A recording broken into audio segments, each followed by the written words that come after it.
Oh wow, Hey! Hi, Riku. it's the man, the myth, the legend. Hello. Right on time. I Or was hoping literally for right on Q. time. Oh, You it's got a just little bit 25 of an echo, minutes. bro. It's 26. Okay, 1 minute. Mic check. How about now? Let's see. Do you have an echo? No, I don't hear the echo anymore. Nah, And we are live. thank you. All right, let's see. All right, people, mic check, mic check. 1, 2. Is everything good? Do you hear all us? Do you hear me? Do I need to fix any settings on the volume side? I hope my headphones lasts throughout the whole podcast because I have no clue. And it's hot in my room, so you might hear a fan at least. I don't want to put on the air conditioner because I'll be even louder. Let me see. What's the stream health? How's the chat doing? It's been a good minute. Been a very good minute since we had a pod. Let's see. It says connection is excellent. I think everything is good. Let's see. Settings. Okay.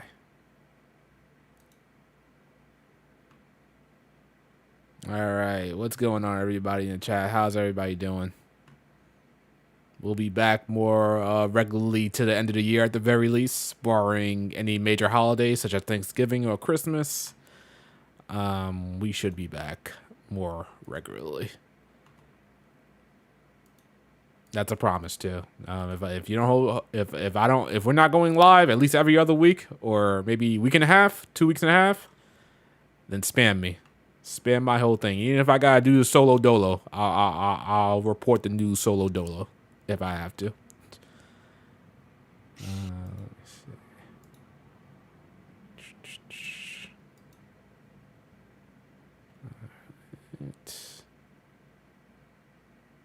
Oh wait a minute, might have an issue here.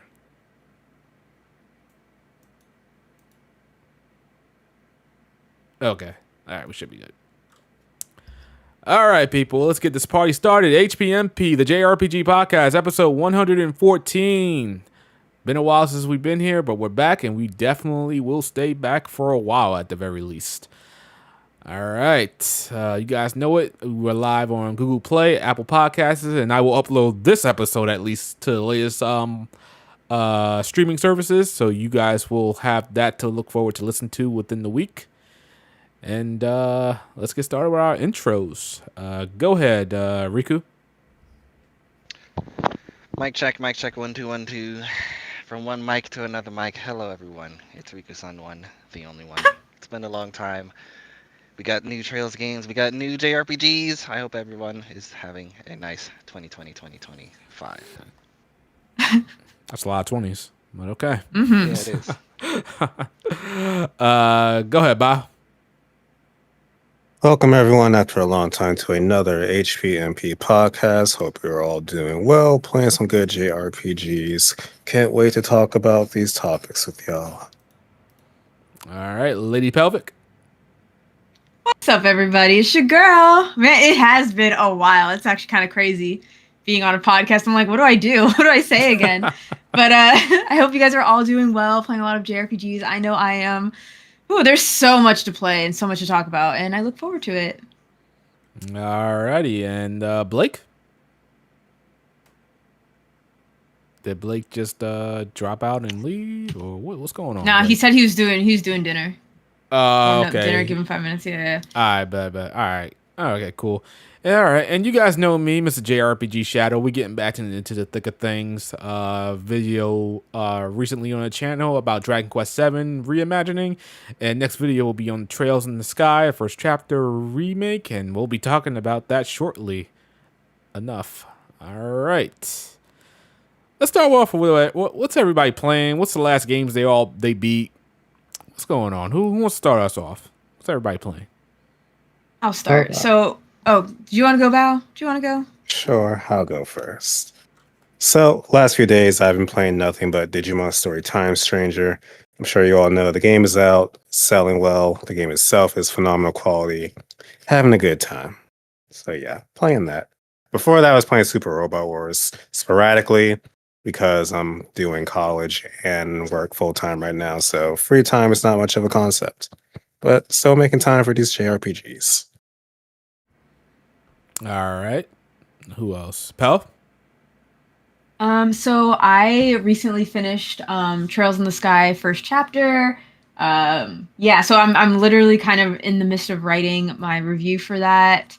Before that, I was playing Expedition 33, and what's next on the docket for me is I think either Final Fantasy Tactics or Lunar 2. I'm thinking Final Fantasy Tactics since it's more relevant and everyone won't shut the fuck up about it. Apparently, this is one of the greatest like Final Fantasy games, so I have high expectations. And I'm not like a strategy game lover, but although I will say every strategy game I've played, I've enjoyed. It's very weird, but I don't go out of my way for. I don't know. It's weird, but I'm excited to play. I'm excited to play. Yeah, Still hasn't played Devil Survivor yet, ladies and gentlemen. I'll get that. Do you know how many games there are right now? There's just so many games. There's just They're so early many her games. into playing Devil Survivor. But also, isn't that one of like the harder ones? I'm a little scared, guys. I'm a little scared. I'm a little scared. Not really. Yeah, it's Especially not if you that know bad. SMT. Yeah, you know it. You got a couple of SMT games under your belt. You'll be fine. I do. Didn't Is you it knock out harder? Is Strange it? Journey?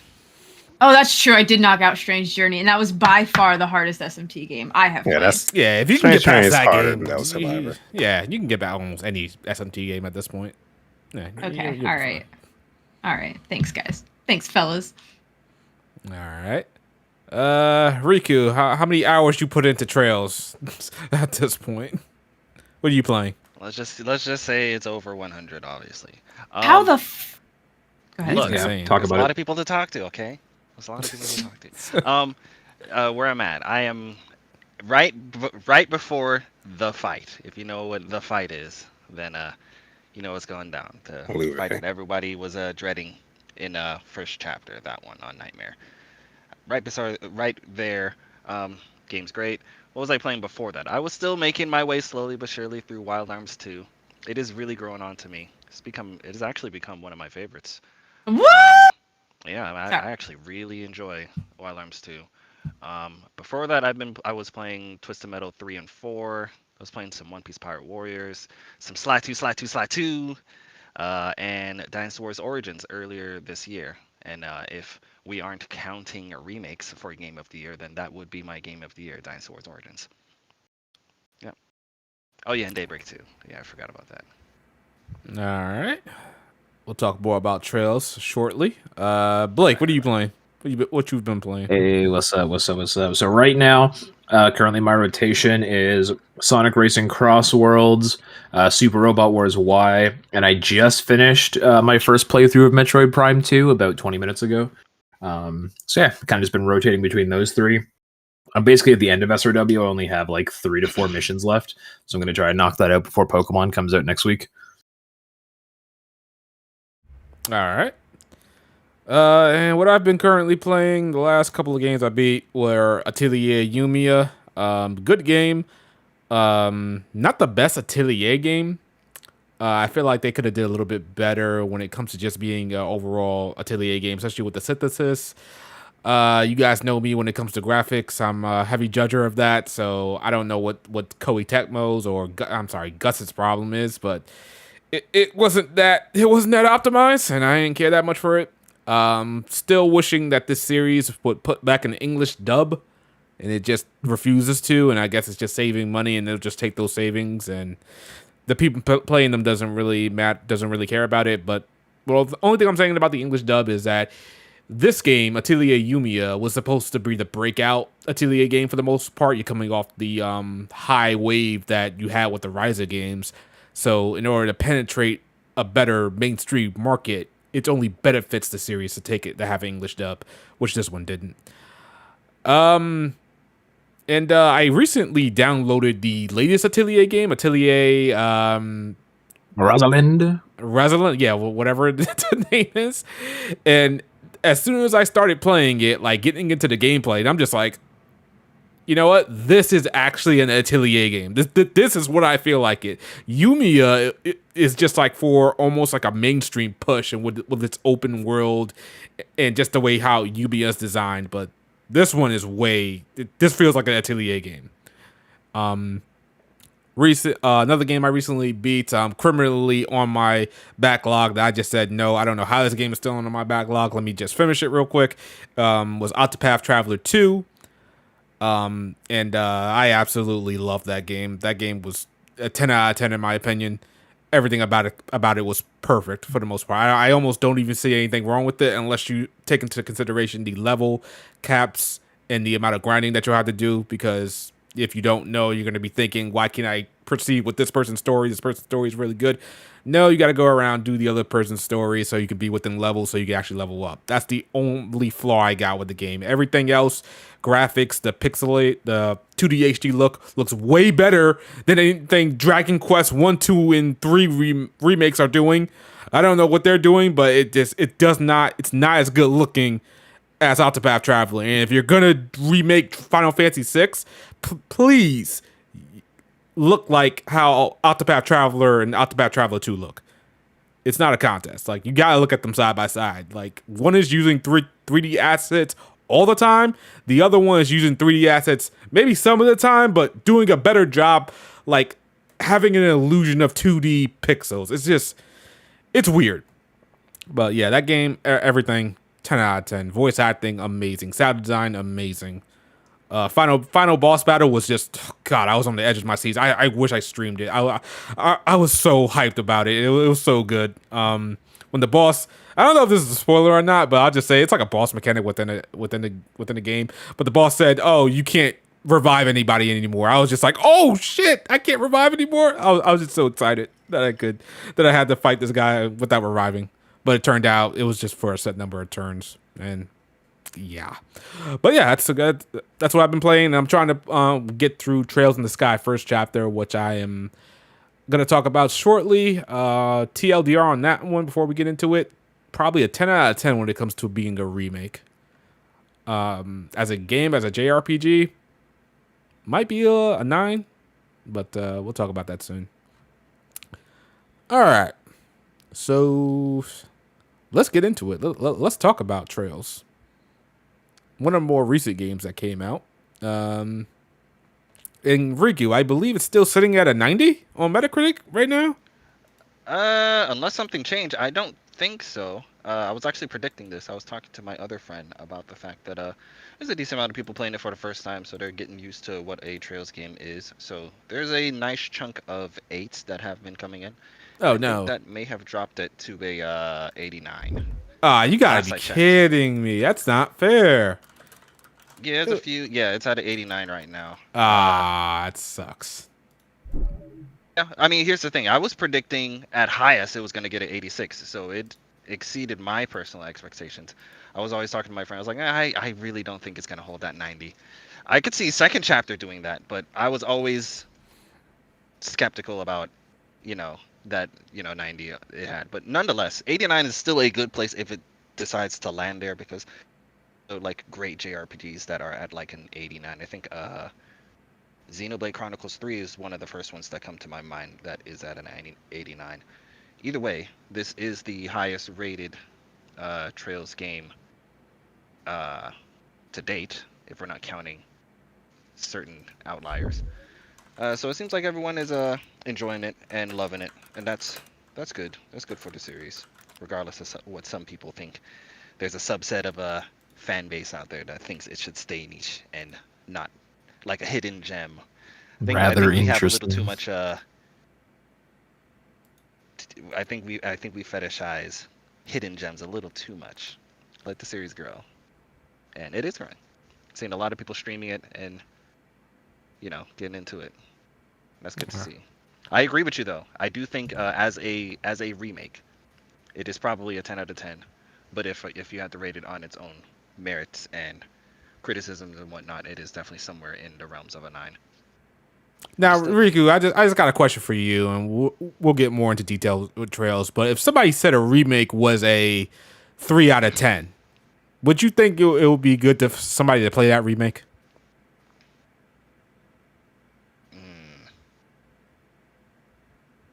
Probably not. Probably not, right? Oh So, God, is this so, going so where when I think this tell is you, going? when I tell Oh, you that God. Resident This Evil is 3 going- remake is a Talk 3 out of about it. 10 as a remake, Talk about it. I you need to knew- go as back soon as and he- play. As soon as he gave this question, I'm like, is this going where I think this is going?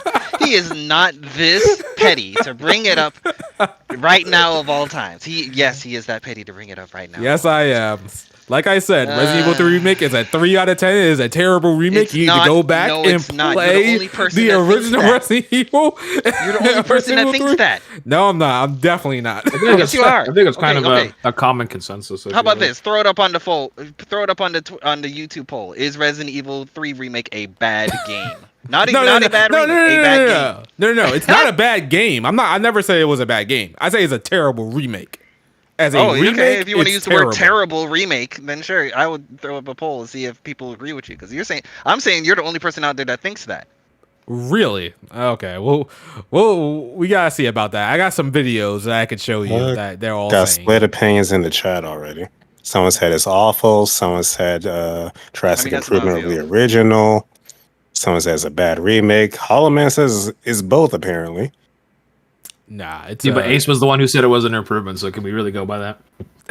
I have a lot of Resident Evil stands as friends, and they don't consider it they're all idiots. I'm sorry. No. Look, and we can't take Devil's opinion seriously because in his words, those jeans look real good on Jill. That's all he said when he talks about Resident Evil 3, bro. That's all he talks. Jesus. Anyway, getting back to JRPGs. You playing Resident Evil 3, the original. No, you're gonna play it that's one not day. what Don't we're worry. here- You're gonna That's play it not one what day. we're here to talk about, okay? I can't have you on this earth not playing the original Resident Evil 3. I can't do it. I don't want to do it to myself, and I don't want to do it to you. One day we'll get to you. But yeah, let's get back into it. So Anyway, Trails came out. Everybody seems to be enjoying it. It was at 90. It was sitting at like a 91 at Metacritic at one point, but then it went down. that's how it usually goes. They Yeah. usually go down, then they go up.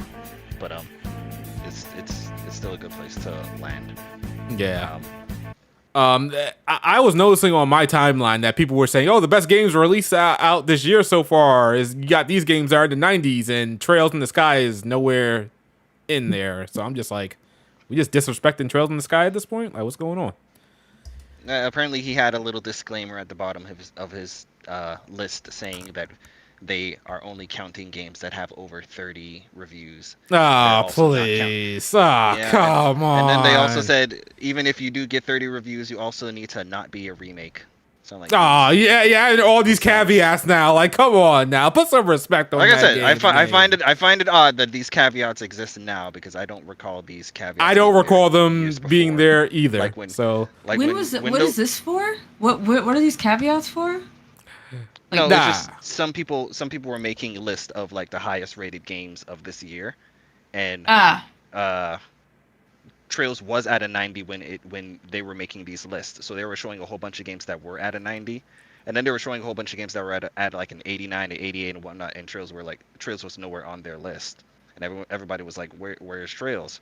And they were like, oh well, the game needs to have over 30 reviews for it to be on our list. And at the time, Trails had like 15, and then I think the reviews are still coming in, but they were like, even if it does get 30, it also needs to not be a remake. And it's like, okay. Gotcha.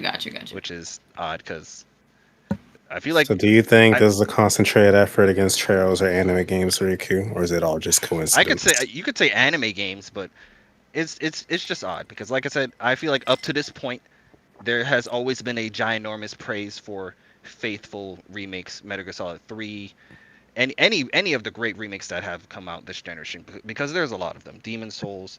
I'm sure they list didn't goes overlook on. something like Rebirth as well, which is still technically a remake. I feel like they didn't. I feel like when the Rebirth and remake came out, there wasn't. There was a small amount of people that were like, oh, I don't know if we should consider a remake for like Game of the Year or whatnot, but like the pushback was very small. Either way, it is what it is. It seems like second chapter remake is right around the corner, so that's good. It's not going to keep people waiting that long, even though I've already seen people who have finished the remake and are like, I'm not waiting. Fuck this. That cliffhanger was too. And they're streaming the second chapter original right now, and they're like, oof. Like, It's a downgrade. y'all expect any other? Fucking. All right. We got a super chat from Ricardo Belmont. Been a long time, comrade. Everyone doing well? Yes, we are doing well. Thank you for the super chat, Ricardo. We really appreciate that. Ricardo Belmont. That boy Shadow just stole my only job here. Hello? My bad, bro. I thought you was still warming up dinner or something like that. I'm here. All right. All right. Let's get a little bit more into the Trails talk. Pelvic, you just said you recently finished it up. Well, what's your overall thoughts? What's your quick synopsis? What's your summary of it? I really enjoyed it. Yeah, I really enjoyed it. It did take some time to get warmed up. There's a few things, right? One, I personally could have waited like one more year before playing it again because I played the original like a little over a year ago, maybe approaching 2 years or something like that. So it felt a little like soon for me. At the same time, it was a great refresher because like, I'm on like, I don't know, game 7 or something like that now. Like You're moving into game 9. Oh fuck. Okay. See, I don't even know I'm blazing, baby. I'm blazing.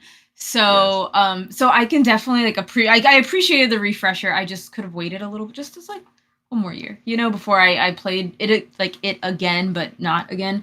The gameplay changes are really refreshing. It did take some getting used to. At first, I wasn't a fan of how they reworked turn bonuses and how they kind of follow you versus like you still steal them, but you steal them a different way now, and that threw me a bit. But as you play the game, you get used to it.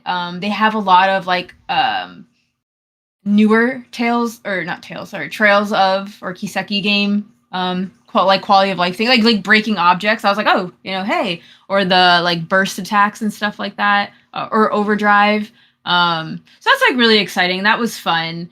Enemies sometimes felt like that, like sponges, a little spongy, but I think that's because you have so many means of like boosting your attack, doing damage now that they had to balance it accordingly. As someone who hasn't played the Daybreak games, how did you feel about the whole the Daybreak mechanics? So like action and turning, moving your character in the turn-based, all of those. Oh my god, being able to move that. Like, one of my biggest like complaints with the whole fucking Kiseki series, at least until I guess now, is not be like move was always a separate action than attacking. So like that just drove me crazy because enemies could move and attack, but I couldn't do that, and I just thought that was bullshit. But now you can, and I just thought that was like a game that was huge game changer. That little thing like just changed the fucking game. Also, I'm very happy to be back with the orb, like the original orbment system. Whereas like in Cold Steel, you just kind of get the spell. Like not orbment. I'm sorry, the quartz system. But like a quartz will just have like this spell on it, and then it has some like stats, whatever. Things that change your stats. Like, no, we're back to like the proper line system where you have to like really build your character and mix and match different quartz to access different spell. Like I like that more than what's going on in Cold Steel, but I mean it's fine. I can work with both, obviously. I love the position, like the new positions they added, like side attacks or back attacks and stuff like that. Loved that a lot. Xenoblade-ish. Yeah, very, very Xenoblade-ish, but I really enjoyed it. The chain attacks, all that stuff, the follow-ups, loved it. I love the extra, like when when certain conditions are met, they get kind of like a boost in attack or a boost in speed or boost in whatever. I like that. Or like Joshua protecting his stuff, like just stuff like that. I think was just little nice touches that I think also are conducive to the story because Joshua is always protecting Estelle. You know what I mean? And Estelle would always kind of do a follow-up for like a counter attack. Like, oh, you attack Joshua? Well, I'm attack you back. Like, I don't know. It's very like in character as well. Seeing the moves, like their special moves and all, or even like spells and stuff, arts look beautiful. Look, what I think this is the most beautiful Kiseki game. Like I've seen like snippets of Daybreak. I try obviously not to like look. Daybreak looks nice, but this just looks like I like this far more than how Daybreak looks. And Daybreak doesn't even look bad, and I'm trying to cast shade on it. But I think my only nitpicks of this game are, one, I hate that you have to talk to people twice, and the second dialogue is literally either the same as the first, or it's like a shortened version of like the first thing they said. I just felt that was like a wasteful of my time. Considering this game, I think does a lot better respecting your time because now there's like a fast travel option, which I'm pretty sure wasn't there before. There definitely wasn't. Didn't come yeah. to Coastal 3. Right. So yeah. So I really and I also miss the treasure chests. They don't talk to you anymore. I miss it. I miss it. I do. And then what was my other nitpick too? Oh, the voice acting. So I played in English because your girl is just forever a dub over sub girl. I don't like some of these voices. Really? I don't like some of these voices. I don't. Interesting. In fact, crazy thing. I was writing in my review with Estelle. Like it was so secret. I love Estelle in Sky 1 and 2 original, but hearing her in this version, she like came off as annoying to me. And I was like, what happened to the Wow. Estelle I knew? She came off like super annoying, but I really feel like it's her voice I've because I heard was a few looking people say that. because I'm looking at her dialogue and I think her dialogue is accurate. Like I have no issue with her dialogue, it's the delivery. So I just found her so fucking annoying. But I like But wait a minute, it was real very quick. weird. This is the same voice actor from like Yeah, 3 and Stephanie 4, Shea. right? Yeah. It is. So what Yeah, do we and think one- happened and, here? And from Sky. Wait, she was in 3? She was in Cold Steel 3? No, she wasn't. He's. Oh, she Oh, wasn't. okay. I'm like, I don't remember. If I would have heard her voice, like, I would have said something, but I don't. So it might have been the same. That's fine. Well, now I'm just prepared for when I get into Cold Steel 4 and I hear this. I can answer voice? this question actually. The The issue is that you've all come around and have Oh, seen God. the light. Oh, what my I've been saying God. for years about Oh. Estelle. And I am so No. happy All right. that you Let me all continue. have. Let me continue what I'm fucking saying. That's for- called growth. And I'm Let so me Please proud. continue, pal. continue. Please continue. Thank you. I fucking will. I found, yeah, I just did not like Estelle's voice at all. I was looking into her voice actress and stuff, and I saw she did like Aerie from Bravely Default, and I'm like, yeah, she has an Aerie voice, not an Estelle. Like I don't know, I wasn't a fan. Like Johnny Young Buck, like kills it as Joshua, like fits like a glove. I was like, That oh, man this is can't do no perfect. wrong. That he really can't. He You say really the same fucking for Matt can't. Mercer too. I was just about to say, Olivier was brought to life. Like, there's a scene in the game where, like, in the OG, he sings, but there's no voice acting, whatever. Oh, in this one, there's like, he did it so. I love him. He's perfect. No notes. Zin is okay. Tita, Zin? I actually. Zin? That's his name. Zin? man. Zin, Jin, Hey, they're both yeah. right. Oh, I say Zin, but anyway, so Zin's voice is alright. It's alright. It's okay. Zin's voice is alright. Richard's voice, I'm deciding still. Amalthea, I really like her voice. I like her voice a lot. Tita's voice, great. I love Tita's voice in Cold Steel, by the way. Love her voice so much. Who else? Who am I missing? I feel like I'm missing. Agate. Yep. Oh, I think I like it.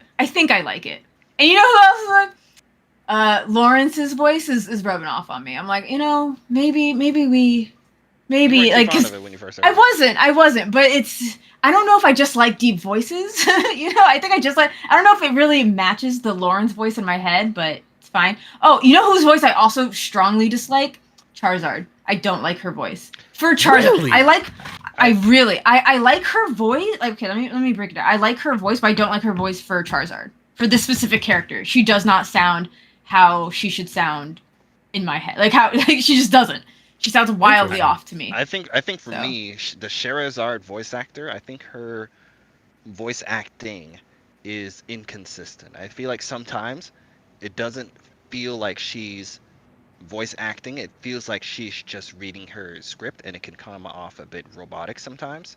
But then Yes. sometimes when she voice acts, she's literally voice acting. It sounds really, really good. Like I was re-listening to the scene where she's like, when Charizard and General Morgan are arguing. That was like her best performance of Charizard in this entire game. Like she really put like emotion into it. But like some other parts, especially around the beginning, felt like she was just reading a script. And I was like, she's a voice acting veteran at this point. I think she's been voice acting Rukia for like years at this point. So I don't know. Yeah, Michelle I don't Rock's know been what's around for a going very on long there. time. Maybe she just needs to get back into the groove and she'll be good to go in the second chapter. But I agree with you when it comes to Charizard. At least for me, it was the voice acting. I think her voice it didn't bother me.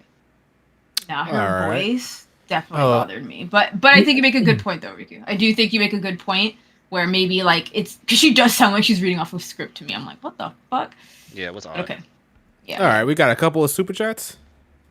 We got some super chats from the boy T Lynch, the boy Uni Warrior Thomas. $5 super chat saying Xbox, more like cringe box. For real. Xbox is just we're gonna tear Xbox a new one. We'll talk soon. about it. We'll talk about it. We're Yeah. gonna talk about it definitely. Another $5 donation from him saying I mostly prefer subs, mostly in mecha anime / toku like anime. I can get that. What's Toku? What's Toku? What does that mean? Tokusatsu, so like Super Sentai, like Power Rangers and Kamen Rider, and oh yeah, I guess that makes sense. Yeah. Okay. I also kind of prefer sub in like some battle shonen just because I mean unless it's Dragon Ball, I don't know, man. I can't get used to Goku's Japanese voice after all these years. I just can't. Really? I can't get used to it. I just prefer his English one. It's just I'm just too used to it. Okay. And then lastly, we got $2 super chat from T Lynch as well saying, "What about Mr. JRPG's voice? What about their voice?" My voice is amazing. I don't know. What? I don't. Is it though? Like in my opinion, what I think about their voices, I think the voice cast is good in Trails. Estelle, I guess I could see what people are talking about, but she doesn't bother me too much. And I haven't really paid attention to that much to Charizard's voice. I keep saying Charizard. I don't know, but You're right. No, you're correct. Crazy. You're correct. but yeah, I don't think it's that bad, to be honest. But I'm nearing to be a dub purist at this point. I'd rather hear everything dubbed. But if something's subbed, like of course I'll play Atelier game easily. But overall, the voice acting seems fine to me. You know, I always considered Estelle, and this is gonna sound funny, but it's kind of accurate. I always considered Estelle the bratty stepsister character, and when you think of it that way, because that is accurate to her character, she is literally a bratty stepsister. Her bratty, some semi annoying voice is kind of fitting for that. But I think we've played so many games with her with no voice that obviously we didn't put two and two together, that she, especially in first chapter, her character is rough around the edges. Obviously, so wait a minute. Obviously, she gets her. Who voices her in 3 and 4?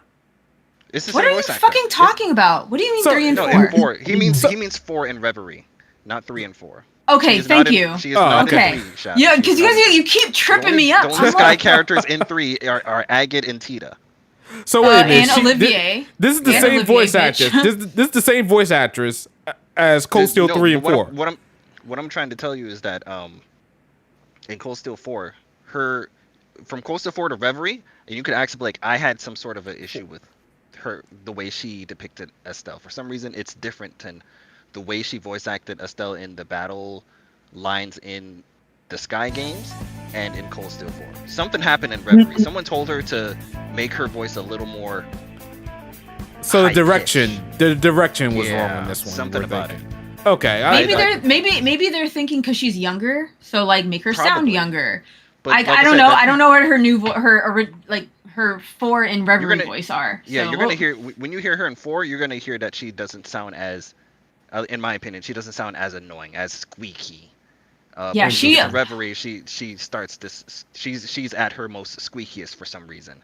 I don't know. Oh my god, because That was I that was an irk for me personally, but I can't it stand seems- her fucking voice. Oh my god.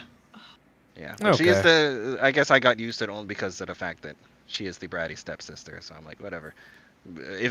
When I tried to picture what a bratty stepsister would sound like, I guess it would sound like this. all right. Mm. Okay. Get away from the voice acting for the time being. So I guess I'll give my 2 cents on it too. I think it's a really good remake. I think it's this is how you do a goddamn remake to begin with. Let's start there. You take something that was really awesome and you just bring it to modern standards, and you add a little bit of this here. You add some, I guess, detail to more cutscenes, and you make things a little bit more detail. You put a little bit more depth into it, and I think this is the perfect medium of it. I don't think that it takes away from the original at all. And this is definitely easily a replacement. Like I would never ever tell somebody to go play the original Trails in the Sky 1. No, you got this. This is it right here. I might tell somebody to go play the original Resident Evil 3, but I wouldn't tell somebody. she didn't, play Sky One original. Even though that game is it's still great. It's still great in and of itself. I will say the only thing I'm not too much of a fan of is the turn order bonuses and the steal bonuses. And the only reason I'm not too fond of those is because I don't think the game did a good enough job telling you how important that those actually are. Because if you don't utilize it, you're gonna get your ass kicked hard. Because the enemies do get a crap ton of turn order bonuses, especially Yeah. the humanoid enemies. I think I'm starting to realize. No, you But- are correct. It definitely but- feels like the game is going out of its way to give the enemies turn order bonuses Yes. for to heavily incentivize you to steal them. Exactly. Yes. And I don't feel like the game did a good enough job telling you about it. Like, did a good enough job bringing up a tutorial. Like, just bring up a battle saying, hey, do you see these enemies? They got critical, they got HP heal, they got CP heal. Okay, if you use Estelle's S-Craft, use Estelle S-Craft and see what happens. And then you see that Estelle has all those turn order bonuses now. You really should have stressed that a lot because I'm seeing a lot of people aren't understanding what's going on in the beginning. And I didn't understand it when the demo came out. And I was fighting Josette, and she was just like, her and her whole team was killing me. I'm like, what the hell is going on here? Why'd she have so many turn order bonuses? But then I just leaned back on what I know from Trails games and delays, and I'm just like, all right, I'm just gonna delay her like crazy and I'll beat her. But I didn't realize the turn order bonus thing was actually stealing it from them. But I do think overall, as I play it more, this turn order bonus and how it does it, how it steals, I think this is a better alternative to how it was in the Cold Steel games going forward from there. It's definitely debatable. There's definitely an argument to have to say that this one is superior or not. I could see arguments on both sides why it could be or why it cannot be.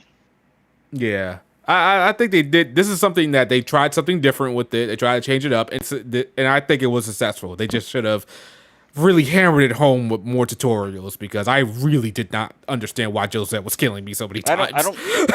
I think what you're trying to say is not more tutorials, but a more of a hands-on. Yeah, exactly. tutorial. Yeah, Because exactly. Yeah, they definitely Same had. thing. I've seen people in reviews say that, man, the beginning of the game, man, they throw a lot of tutorials at it. I feel like I'm playing a Xenoblade game. A lot of with the amount tutorials, content. really? They feel like the little screens that pop up when when they're trying to teach you something. They felt it was borderline intrusive, like the amount of people I saw complaining about it, and I'm like, I think it definitely has more so to do with the fact that they should have been more hands-on than screenshots and telling you to read it and figure it out. But at the end of the day, honestly, all of that can really be chalked up to, in my opinion, a very big nitpick. I don't see it as a con. I feel like if you're losing, you need to sit down and figure out what you're doing wrong, and if you're actually reading some of the descriptions on your attacks, you'll see it says steal bonus, and you're like, what is steal bonus? You should be able to figure it out. You'll get it. Yeah. If this is your first JRPG ever, then maybe you need a little more hand holding. But like, I assume a nice chunk of people, especially if we're playing games like Xenoblade that have a lot of like mechanics to it, or any other JRPG, they have a lot of like mechanics to it. Like I would assume that people would eventually figure it out. So I would personally chalk that up to like probably a very large nitpick. If there's something that I'm not too fond of, I feel like the game is extremely faithful, and I say that with the caveat of for better or for worse. I think that when I rank all of the Trails games, I personally have first chapter at the absolute bottom, and I still love the game, but I do think it had some gripes that I had with it. And one of the big ones that this game reminded me of, and it's borderline exclusive to first chapter, and that's the fact that majority of this game you have less than 4 characters. Most of the time you either only have Joshua and Estelle, or Joshua, Estelle, and someone else. And yeah, it's balanced for it, but I personally didn't think it was more enjoyable with less than 4 characters. And they obviously didn't go out of their way to see if they could do whatever they could to change that. there's a decent amount of characters in this arc that they could have just slightly adjusted the story just a teensy bit and given you a fourth character. For example, characters like Annalise or Grant or Kurt or Karna. When I was analyzing what they were doing for majority of this game, and they weren't really doing anything that was significant that they couldn't have been, you know, retroactively put into your party, so you have, you know, a little more characters to work with.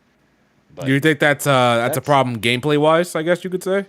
You're not allowed to do not a problem. burst or something like that, or is that just I mean, you do eventually get the ability to do bursts with less than 4 characters, okay? but it's not necessarily that. It's a first chapter gripe I personally have. The game was very focused on Joshua and Estelle's relationship, and like I said, for better or for worse, it was a double-edged sword. Yeah, you made the relationship between them very strong from a foundational standpoint, but I think it came at a cost of like the enjoyment of a JRPG of having, you know, less characters. There are a lot of battles where you're like, oh, I only have 2 characters or 3 characters, and they're throwing like 7 enemies at you. Okay, so And like it's just- basically like yeah, from a gameplay perspective, it kind of like you Yeah. don't always have a full party and you can't always make use of everybody. Yeah, especially Annalise in particular. Annalise, I feel like this was their opportunity to make Annalise just a little bit more relevant, especially if you know what she's about in later games. It's like they definitely could have used this opportunity to make her more present. They did a little bit, a teensy bit. There's like a new mission for her, but I don't think it was enough. But that's a personal issue. All Is right. that the big thing? Is that the big icy thing? Yeah. That Okay, one, okay, definitely- okay, that, okay. That one was Okay, definitely okay. not in. Okay. Original. I wasn't sure. I was like, yeah, okay, cool. You're like, yeah, you were like, you were probably like, I don't remember this part in the. I original. wasn't. I Yeah. definitely didn't. But okay, that makes sense now. Cool. Yeah. All right. We got 2 super chats. We got 2 more super chats from T Lynch. 2 and 2 together is 4. That is math. Yeah. Skill issue. Let's see, was it saying skill issue on people getting their ass handed to them when it came to maybe the demo and maybe the earlier bosses. I don't know. I feel like if they did a better hands-on tutorial with some of this stuff, it would have been a lot better. I don't know about y'all, but some of the early bosses were tough. Like the first, like the demo boss. I never played the demo. I guess I only played the full game. But like the first like real boss, essentially the boss to end chapter 1 or the prologue, I think. Yeah. Or chapter 1, one of the two, whatever. Like I thought that was a little tough. And then personally, I don't know, the fighting all the Sky Pirates, that gave me that was a struggle in the original for me. That was a struggle in the original for me, and it was a struggle for like me in this one too. And I agree that turn bonuses, like when you said that the game really feeds enemies a lot, because I was like, I noticed, I was like, is it just me, or are like turn bonuses a lot more frequent right now? Because I just feel like, and I was like watching closely the timeline, and you would see like the enemy's turn would come up, and they would just have, health. They would just have a critical. I was like, what the fuck? Like it just like I was like, and their turn is like 2 turns away, and I'm over here like I just used Estelle's fucking S-craft. Like, bitch, Yep. what? Like, so I'm like panicking because, and like the enemies, you're right, they will fucking steal from you, and when enemies stack their turn bonuses, oh my god, it's spooky. It does get a little spooky. Because the steal bonus attribute is directly connected to the delay stat. So if an enemy hits you with delay, they have a chance of also stealing your turn order bonus if you have any. And there are a decent amount of enemies in here that have like AoE delay related attacks that'll delay your whole squad and steal all their shit. Yes, the only way and you're getting it back is if you S break right now. And also Then you gotta too, keep your like CP there up, were but also there were times where straight up like the enemy took like 7 turns, like 7-8 turns, and I was like, what the fuck? Like I don't know if I ever caught that in my footage or whatever. I just remember like watching me slowly die. I think I was just so shocked. I didn't even the S break. I was just watching. I was like, what the fuck is happening? Like it was the equivalent of being like stun locked, in like an action game. And I was like, Yeah, like if you don't have a character like Chloe with you that can like S break somewhere between those 7 turns and like heal your characters and give them the overshield or something, like it's kind of like game set right there. Yeah. In those situations where they're getting like 7 turns, especially on Nightmare, I felt like the best thing that I had working for me is aggroing the enemy to a character like Zin's taunt craft, or Mm. the quartz that Sweet Aroma, the quartz that builds aggro on one character, and just taking that character and putting them in the middle of the field Yeah. and putting them on block, making them block, so it just mitigates damage, and they'll just jump that character, but they'll be tanking majority of it. But outside of Right. that strat, like if you're not set up that way, it is pretty dang tough. I personally think when I look at all of the fights that I've remotely struggled with, in my personal opinion, it was always a fight that I didn't have 4 characters in. Every single time I had 4 characters, I felt fine. But every time I had 3 characters or 2 characters, I'm like, oh wow, this is actually pretty tough. I'm like, wait a second, I don't have a 4th character right now. It's like every single time. So Yo, let me tell you about Sweet Aroma, how great that quartz is. Because, like, It's really you good. get it definitely. Like, I used it for Zin in the tournament arc. Oh, and I built Zin like a fucking wall, dude. I was Yeah. like, oh, he had like 12,000 HP. I was like, oh, yeah, he's not going down. Homie is not going It's interesting down. you gave it to. It's interesting you gave it to him. I felt I gave it to Estelle only because one, she's always in your party, and then two, Zen had a whole craft taunt that could build aggro. So I was like, I'm gonna give Sweet Aroma since Sweet Aroma had so many like elemental values on it to like build a whole bunch of different arts. I was like, I'm gonna give this to Estelle. You know So what? You're definitely- probably smarter. You're probably smarter then. Yeah, that actually makes sense. But I did what I did, and I don't regret it because I fucking mopped the goddamn floor. So As long as you still won, that's all that matters. Yeah. I'm As personally long very as you won it interested and on- didn't put it on easy, like retry and make the enemies weaken the enemies. As long No, as you no, didn't do no, that, never. We're good. Nope. Never. No, she was literally restarting her game to. I make sure she- Yeah, swear let's to go. God. That's how you do it. That's how you do it. You make sure you restart. Yep. You don't put that thing on easy. Fuck easy mode. Okay, let me stop. Go ahead. No, but you're so right. That is my mentality. Like Riku was like listening to me bitch about. I don't even know what the fuck I was just. Oh, like it the was the fight. Oh, it was the fight. Yeah, the fight. Oh my god, I was popping that took me like 8 tries. So annoyed. Oh my god. That's crazy. Oh my god. But I did it. Well- But I did it. But I did it, bitch. There's But I only did one it. fight in second chapter that has me worried, and that's if you remember when you only have Estelle. I'm not gonna say any more than that, but you only have Estelle, and then Joshua finally shows up. But I Okay. don't know if anyone remembers that. But So Message me that fight. What the fuck? quick question about Trails before we move on. Do we think this release with its 90 on Metacritic, which it went down to like an 89 at this point, the notoriety of it, do we think it helped the Trail series move forward? Do we think it's got a little bit Nope. more people on it, or Nope. Val, you want to explain yourself, sir? Because I think you're a Trails hater at this point. But go ahead, good sir. Why do you not think this did anything? Oh, Mio, I got nothing to say. Go on. Oh my god. I think if you're using the word it helped it a little, yes. Did it help it a lot? I'm not sure. I need to see like the worldwide sales. Since this was a worldwide release, I need to see what it did in comparison to all of the Trails games before. I think we only have sales of how it did in Japan at the time. So I can't give you a definitive answer to that. But I do think it did help it. If we're saying a little, I definitely think it did. So if we're saying I've seen a ridiculous amount of people saying this is my first Trails game, and if we're saying a little, or is that a good thing at the same time? Because it's kind of like they went out of their way to remake this game from the ground up, give us voice acting and whatnot, and only to move the bar of the fan base outside of the fan base just a little bit. Isn't that a little bit not that great? I think that's one way to look at it, saying thinking that it might not be great. But like I said when we talked about this a couple days ago, if there's any series that really harkens on the fact that it's interconnected and it's building to something, it's definitely this one. So when second chapter comes out, everyone that still hadn't picked up the remake will be like, oh yeah, I forgot about the game. I was too busy playing Hollow Knight or some shit.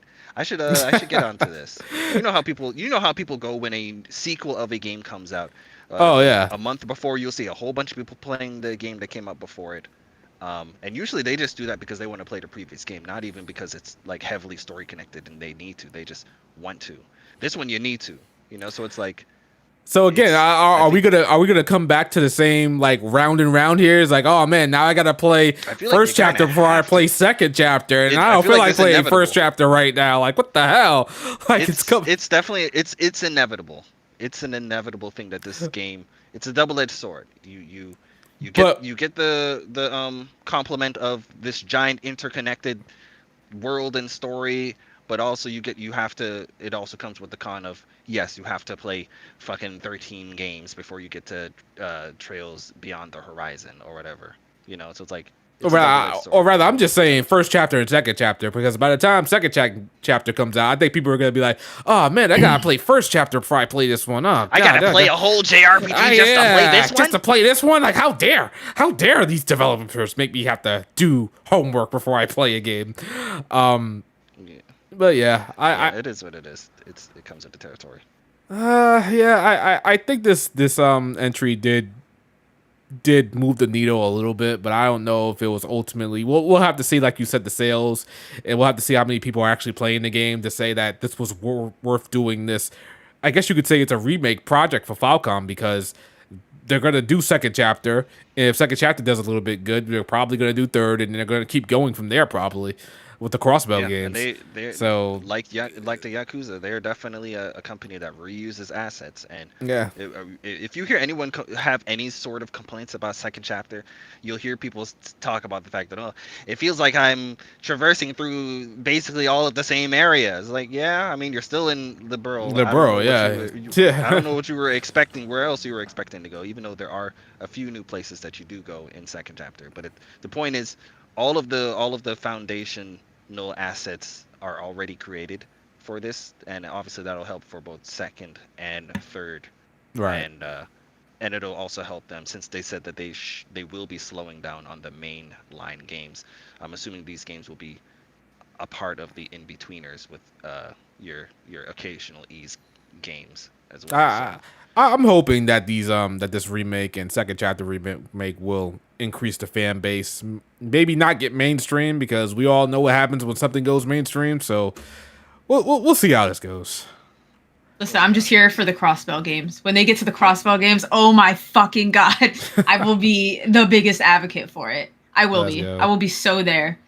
But all the Sky games are good. The Sky games are good. Oh my god, Bao, you're gonna be there for the Crossbell games? Totally. I was like the biggest Lloyd Bannings fan there is. Wait, really? Wait, Bob, I thought you were done with the Trail series. What? Lloyd Bannings, that's my boy. The SSS. Hell yeah. Oh, brother. He's my Blake's brother, not special surprise. I'm going to assume Bao is being very serious right now, because the SSS is great. They're fantastic, and we love them. They are, yeah. We do love them. Okay? We love Tio Tot, and we love Randy. Oh, we love Let's not forget Wazzy. Oh, yes. I can't wait to see. What's his boyfriend's name? What's his boyfriend's name? Vald. Yes, Wazzy and Vald. Oh my god. Let's not get into that. You can't change my mind. You can't change my mind. Wazzy and Vald, Reen and Bro, Olivier and Mueller. Mueller and Olivier. They have hashtag new Crossbell. You boys love fans a bit too much. Listen, it writes itself. Hold on, what was the middle pairing you said? No. Hold on, you said Olivier and Mueller, which is true. What's the other one? You said another one, Riku. Reen and Crow. Reen and Crow. All right, we're moving on. We're done. What is with you Americans and wanting to ship everything together? Like, what is up with that? Like, I'm sorry, what the fuck are you? Oh my god. I'm a Shadow. We're not gonna let you slip away with that Elisa. You cover Elisa Stan. No, I'm not. I'm really not. I'm all day every day. Yes, you are. Okay. If I had a better picture, I would have chose Emma. I would have chose almost anybody else. Elisa or who? Who are you fighting against? Or who are you pitting Elisa against? Is it Risha? His queen Emma. Emma all day every day. Emma all day every day. Why? Black maid. I don't even hate Emma. I just She doesn't do anything. I agree. We're not gonna start with this Emma slander. Not on my watch. All right. All right. Like, I don't hate Emma. Exactly. So Oh my god. I mean, I guess Emma's better than Laura. Sure, I guess it's not just a big that is stretch true. though. Yeah. It's not a big. It's not saying much. It's definitely a big Okay. stretch somewhere, but I'm not gonna mention that. Oh my fucking next topic. We're all right. Next topic. Unless we're talking about the fucking boys. Next topic. I'm disinterested. Oh my god. See the double standard here. All right, let's move on. Let's go on to major release that I think it came out Friday, right? Bao, Digimon. Thursday night, technically, but yeah. But yeah, Digimon came out and it seems to be doing ridiculously well. I think I saw that the Steam player base was like 80,000 or something like that at one point. 84K is where we peaked. That is ridiculous. Holy shit. And do we know what Cyber Sleuth was at or the last ones? Was it anywhere Not near anywhere close? near this. Nope. So what? I don't know what happened here. Like, well, They advertised the thing. That's what happened. they actually advertised it. All right. So yeah, it's also sitting at what on Metacritic at this point? Do we know? In the 80s, I would assume. That I have no idea. I didn't look. I'll look that up. But yeah, Bao. We know you're probably the only one really playing it. What are your thoughts on the game? It's the most fun I've had with the game all year, but part of that is because I'm a massive Digimon fan. But this is the best Digimon game we've ever gotten. It's a tried and true RPG. It's not aimed at kids. There's a lot of deep mechanics at play. It's a lot of love put into this for Digimon fans. And as you can see from the reaction, even non-Digimon fans can enjoy this. So there's a lot to love here. I will say Very that ambitious as well. as of right now, it's sitting at 78 on Metacritic. That's interesting. I thought it'd be in the 80s at the very least.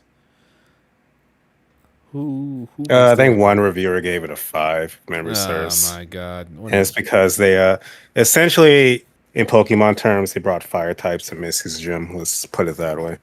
And they're like, "Oh, this game is too hard." So they basically don't know what the hell they're doing, basically. Pretty much. So yeah, so we think the real reason that this one is getting so much attention is they actually advertise it. Bandai Namco went out their way to actually. There's that. They released a demo, which blew people away, and then word of mouth spread from that. Like a lot of Pokemon YouTubers who are fed up with Pokemon tried the game, and that spread throughout the Pokemon community. There's a lot of little factors at play. Okay, yeah, because I played the demo myself, and I kind of like got like a Shin Megami Tensei vibe almost from it, which is not a bad thing. I was just surprised to actually feel that while I was playing a Digimon game. But yeah, Cyrus was the same way. Really close to an SMT game at its core. I guess maybe. I guess when we talk about the gameplay, maybe. But like, I felt like the vibe was almost a SMT, maybe. I didn't feel like that with Cyber Sleuth 1 at least. That was more reserved for a few side quests in Cyber Sleuth, but yeah, the main game of this it has SMT vibes. So, what's it bringing to the table, Bao? Like, what's it doing different from the other games? Well, Cyber Sleuth had more of a focus on its presentation, characters, and dialogue and all that. This one is more on the gameplay side, so it kind of evens out to be high quality on both fields like that. Like, for context, the new director of the Digimon game, specifically this one, he is like our age and he grew up as a Digimon fan and is a gamer. Nice. And it shows in the final product. Like, there's a lot of systems at play here, like the personality system, which every Digimon, if I had to once again put it in Pokemon terms, consider it sort of akin to IVs and EVs, where every Digimon is sort of different in its own way. And you can really get into the weeds of like maximizing stats and all that. So it's a lot to take in. I forget with Digimon that they're not just like animals; they could be full on humanoid looking things. It's kind of like it's crazy. How does the evolving and de-evolving work? Because I saw that in the demo, and I thought the demo was a little bit challenging, and I was just like, should I have been evolving my Digimon at this point? Because I don't feel like when I got to the first boss, I had enough time to actually Digivolve. You can't reach champion in the demo. It's tied to agent rank primarily, which is getting more skills in your skill tree. But in general, Digivolution works through mainly stats, like you need this much attack, this much defense. Kind of how it's always been, but I feel like on the surface it's a bit more strict here until you get into the weeds of your stats that help you like ease that process. Okay. But yeah, the game is challenging in general. Like I fought a boss that used up all of my healing items. I can't remember the last time I ever had that in an RPG period. Oh damn. I am on hard mode though, for the record. Okay. Bao playing on hard mode? Oh, you love to see it. Indeed. So this is easily the best Digimon. So you said this is the best Digimon game, period? Like even the ones before in the I'd say past? so, yeah. That's good sure. to hear. I'm interested now that you said that because I don't know. A small part of me, and I know you guys are gonna hate me for saying this, but a small part of me just doesn't care to go back to Pokemon. It just doesn't. No, That's fair. no, A lot of no, people don't maybe- we're know not gonna this. hate on you for Maybe it that. has something. I will. I think it has something to do with when I play Persona 4 Golden and me just enjoying the press turn system in combination to the monster taming aspect that can be seen in both SMT and Pokemon games, and just liking that so much that a part of me just didn't want to come back to Pokemon. But seeing Digimon and the fact that it is also within that monster taming genre, but it definitely is doing more with its gameplay than the Pokemon games do. A lot of people have Definitely that has me interested. sentiment with this because a lot of people are saying like Pokemon Legends EA is out next week. I'm supposed to play it after this, which for me is Yeah. like having 2 birthday cakes, so I'm happy, but I understand the sentiment. Yeah, so maybe one day I'll consider this one, especially if they're saying this is the new Digimon standard. sure. Just out of curiosity, I don't want to go into Pokemon at least right now. But Bao, you said you are getting ZA next week. Yep. Are you It's getting one of the everything? games. Are you getting Well, it's one of the everything? games Q is getting me. I've been spoiler free, so I don't even know what that entails. I'm just getting the game. Oh, okay. Haven't- And and Are you okay, so buying the day one DLC? You know about the DLC. Oh, Q is buying me the game, so I guess that's a question for him. He should be. Or- He should buy you everything. But yeah. Okay. Just wanted to see what with that. So anybody else interested in playing Digimon or any thoughts on it? In the future, yes, it looks very. If looks like a I very had the well put money- together game. It looks if I had like the the money, I'd Digimon give it a game that I would want to play. We got Super. Super chat from Night Fury with the £5 donation. Playing it as we speak, it's really good. Plus, they got some Armor Digimon for an Adventure 02 series. Is that like Indeed, one indeed. of the early ones? I think it's the anime. Second season, like Armor Digivolution, like Flame Dramon and all of them. Okay. It's So the did- first game ever to have all of them. So this game gave you everything in the package, right? It's a full price game. It gave you all the Digimon out the gate. It didn't do some bullshit with the DLC, right? There's a season pass for like future Digimon being added. There's Oh, okay. costumes. There's a extra pack where like like SMT they gave you like the Mitama DLC. It's the Yeah. equivalent to that. Oh, For like okay. $7 if you want it. I was But gonna in say, I can't terms of remember like last the time, actual content, it's all in the base game. All right, good. I can't remember the last time that the Bandai Namco put out a game without some type of DLC down the road. I mean, That's Scarlet fair. Nexus. R.I.P. That game was good. All right. Was it? Yes, it was. It was good. At the very least, it was an 8, maybe a 7.5 at worst. All right. Let's talk about the next entry in the Goated series, the series that would not be alive to this day if it wasn't for a certain awakening, if you will. Let's Fire talk. Emblem? Fire Emblem. Let's talk about Fire Emblem. All right, we did get a new. Hey. I forgot. I was like, why are we talking about Fire Emblem? I At forgot. this point, Bao is under a Wow, rock. wow, I was like, Bao, wait a how minute. could you forget? I legit forgot for a second. I thought you were talking about the mobile game. That's what came to mind. All right, so yes, yes, Fire Emblem. I forgot. Yes. So we did get a new Fire Emblem game at this direct. Actually, before we move on, did we address the super chat? We did address the super chat, right? Okay, yeah, we did. We did. I did, yeah. Okay, my bad. All right, so yeah, new Fire Emblem game got announced at the Nintendo Direct recently, a couple weeks back. This game is a straight up sequel to Three Houses.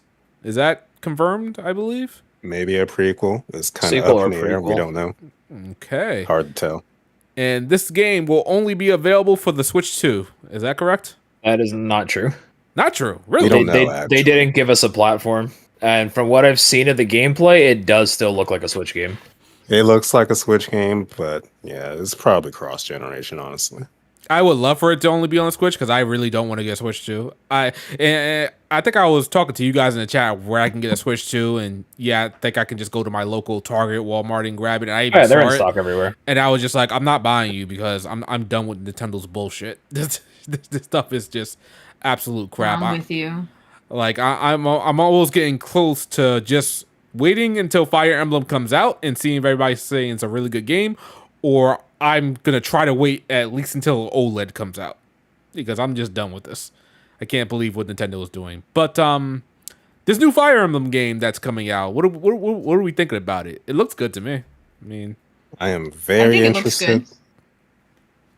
I'm curious how like this all relates to Three Houses. I'm curious if we're getting 4 different paths. Like, how is these 4 different perspectives going to work this time around? Also, I'm loving the aesthetic with the whole Roman theme. The music, from what little we've heard, sounds amazing. So I'm excited. Also, we have guns. So I don't know what the hell that's about, but interesting. I agree with the aesthetic. I actually really like it a lot. Yeah, definitely. And whoever this like white-haired guy is, I'm like, hello. Of course. he's literally the Is that ancestor of really the all it other takes? dude you probably liked. He's just Yuritsa. He's probably what? Yeah. You remember Yuritsa? He's No. related to him. He looks almost the same. It's like almost the same Yuritsa. dude. Fire Emblem. Who? Okay, is that from The Death Three Knight. Three Houses. Houses? Yeah. No, it's not. Remember from he Brother showed up. Gage. He was an enemy for a long time, and then nothing happened after that. He's kind of a wasted Yeah. character, so I guess I can Yeah. He's a very Yeah. wasted character. I'm pretty sure they made him free Okay. DLC later. Okay. No, I'm there. Yeah. Okay. Yeah. You guys are right. Okay. See, I didn't know him by that name, but okay. So, are we comfortable with saying that at this point, Engage wasn't exactly that much of a hit? I guess you could say. I don't want to say it was bad because I thought the gameplay was great. Oh, the gameplay carried that whole game. Everything else Yeah. was meh. Yeah, the gameplay was really good. The characters were better designed than Three Houses. Best gameplay the series ever had. Question: do you think someone who isn't like a big Fire Emblem fan would enjoy it? Like, Engage. because because I was gifted the game and I do plan on playing it, but like I've only played one Fire Emblem, and I know like you get like Marth people and all that stuff from it. So It's more of a fan service thing. They don't usually talk about their stories a whole lot. They're just like, hey, we're here. We're friends now. We're the emblems, that kind of thing. It's you could like if you just know the characters through like Smash Bros or like Osmosis, pretty much. you should be fine. Especially because in the West we still don't know anything about Sigurd and Leaf because that genealogy remake hasn't come out yet. So Wasn't that supposed to be the next one that was rumored to come Yep. out? But instead they're doing a brand new game. It feels like Nintendo the sitting on Fire it. Emblem fans are in a similar situation of wanting this genealogy remake to like Ys fans wanting their Ys 5 remake. I always hear about it. Interesting. Oh, with the the game is like genealogy, localized. Famous or infamous or whatever. Oh, was these 5 ever like localized? It was, but people want a remake of it, and it's like I wouldn't call it the black sheep of Ys, but a decent amount of people do consider it that. And See, it's not quite the same then, because we just never got this game here in the West. That's why people want it. And it's just critically acclaimed as well. yeah, I'm pretty I sure was it more so was- comparing it in regards to like it's this one specific entry that people want a remake of it very badly now, and you just always hear about it. It's like the amount of times I've heard about this genealogy game. So, pretty sure as Both of well you guys with and other genealogy. I guys. feel like it was already like not confirmed, but I'm pretty sure it was very heavily rumored that it was already like nearing finishing in production. And we know with Nintendo they can sit on games for dry periods because like Thousand Year Door remake was done for I think 2 years before they put it out on Switch. Damn. So it's Did you hear that? possible. Internet. But Wow. yeah, Nintendo does like to build up their bench for dry periods.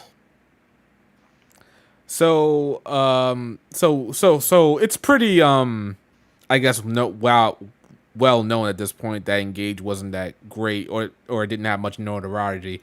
Do we think that when this game comes out, it will have way more people talking about it for a couple of months after its release Yeah. than Engage? Because I I swear, say yes for two reasons. One, it's related to Three Houses, which was like the most popular Fire Emblem game after Awakening. And two, it'll be the only Fire Emblem game on Switch too. Possibly the first big like non-Mario, non-Metroid killer app on the system. So yeah, I think it will. okay, all right, that's fair enough. I'm just always fascinated by Engages just coming and going. Like it came out, that was it, pluttered out completely. Nobody cared about it at all. I even forgot that it came out within the same year that it did. It's funny. It's funny as well because Engage was another one of those games that was allegedly finished a while ago, and it was confirmed semi with the fact that the DLC came out. Like all of the DLC, even the new story portion of it, all came out within 2 months of the game coming out. When usually it's at least like 9 months for Nintendo games. So it was there's a whole lot of stuff going on with Fire Emblem behind the scenes we're just not privy to. Okay. Stupid question, like mildly related, I guess. Nintendo Switch 2 does have physical games, right? They're not all just that. Yeah, it's just not many of them. Yeah, all of the Nintendo first party games are regular or are all on the cartridge. It's just a lot of third parties are opting for the game key cards. So Gotcha, okay, cool. so real quick, Okay. can somebody explain to me the game key card thing? Because I don't even think I got it from the last time we got So together. essentially what it is you put it into your Switch, and instead of it copying data off the cartridge, it downloads the data from the cloud, and then after it's downloaded, they both function the exact same. It's just that if, let's say, I don't know, the internet dies one day, you can't play your game anymore. Like at all? That's So wait, even if I downloaded the game, I still can't play it? well, if you download it, it's fine. But if your console like blows up and you don't have a way to download it again, then you can't play it ever again. Oh. He is really coming up with like the craziest scenarios. But I guess it's like, Hey, man, look, the look, internet dies and your console blows up. That's what it boils down to. That's what it boils down to. Like I don't know, man. I bought a few game key cards. I don't really care. I'm more about playing the game than, I guess, I don't know, having it all. It doesn't really matter to me. I can see why it matters to certain people, but I still would just rather play the game. The internet's not going to die in my lifetime, so I'm not really concerned. Keyword his lifetime. True. Yeah. All right.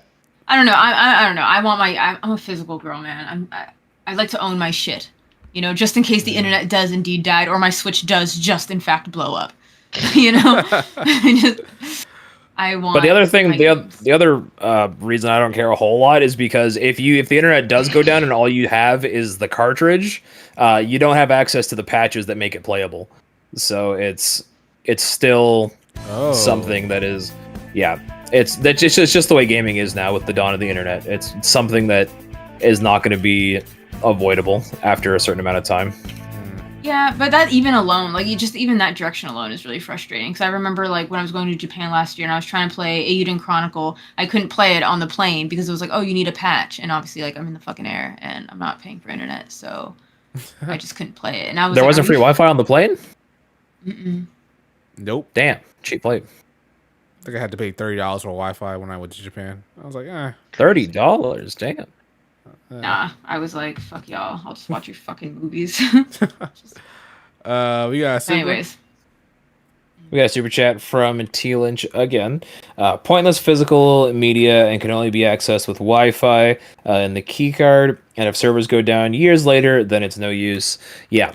So it's basically, if the servers go down, then it's just basically you don't own the game to an extent. So that sucks. But I mostly buy first party stuff on Switch anyway, so it's not usually that big of an issue. Well, I mean, that's what I will be doing now because I'm only going to get physical, you know? So I think it's important to know why devs are opting for the game key cards, though. And one primary reason is load times. That too, as well. Yeah, the Switch 2 cartridges are much slower. than what like it can read right off the console hard drive. So they're going for that. And also another reason is that the game key cards I think they only hold like 2 gigabytes or something like that. But the regular Switch one, there's only 2 sizes where there's a game key card and there's the regular one. And the regular ones I think are 64 gigabytes. So if you're an indie game like Pac-Man World 2 and your game is 2 gigabytes, why would you pay the extra money to put it on a cartridge when 60 gigabytes of that's going to be useless? So it's also partially on Nintendo because they need to make sure that like they have multiple sizes. But from what I have heard and seen online, I think these key cards right now are a very early, not early adopters phase, but they're very new technology. And there's not a lot of options out there right now. They just have like one size. So over the course of the Switch 2's lifespan, we might see multiple sizes come out. They might get faster load times, faster speeds. But as it stands out right now, it's just not worth it for smaller companies. All right. We got another super chat. Also from T Lynch, laughs in Cyberpunk 2077, also cheaper. Yeah, right. Cyberpunk though fit perfectly on the cartridge, and that was also like another port that's really well done. I remember when they ported Witcher to Switch 1 and it looked hideous. Cyberpunk is not that case. So Cyberpunk, a huge game, can fit on the Switch 2 cartridge, no problem. But you can't have what was a game that was like really like a Final Fantasy game or something like that just. Final Fantasy VII Remake Yeah. is going to be on a key card. Square Enix, they said it was because of the load times.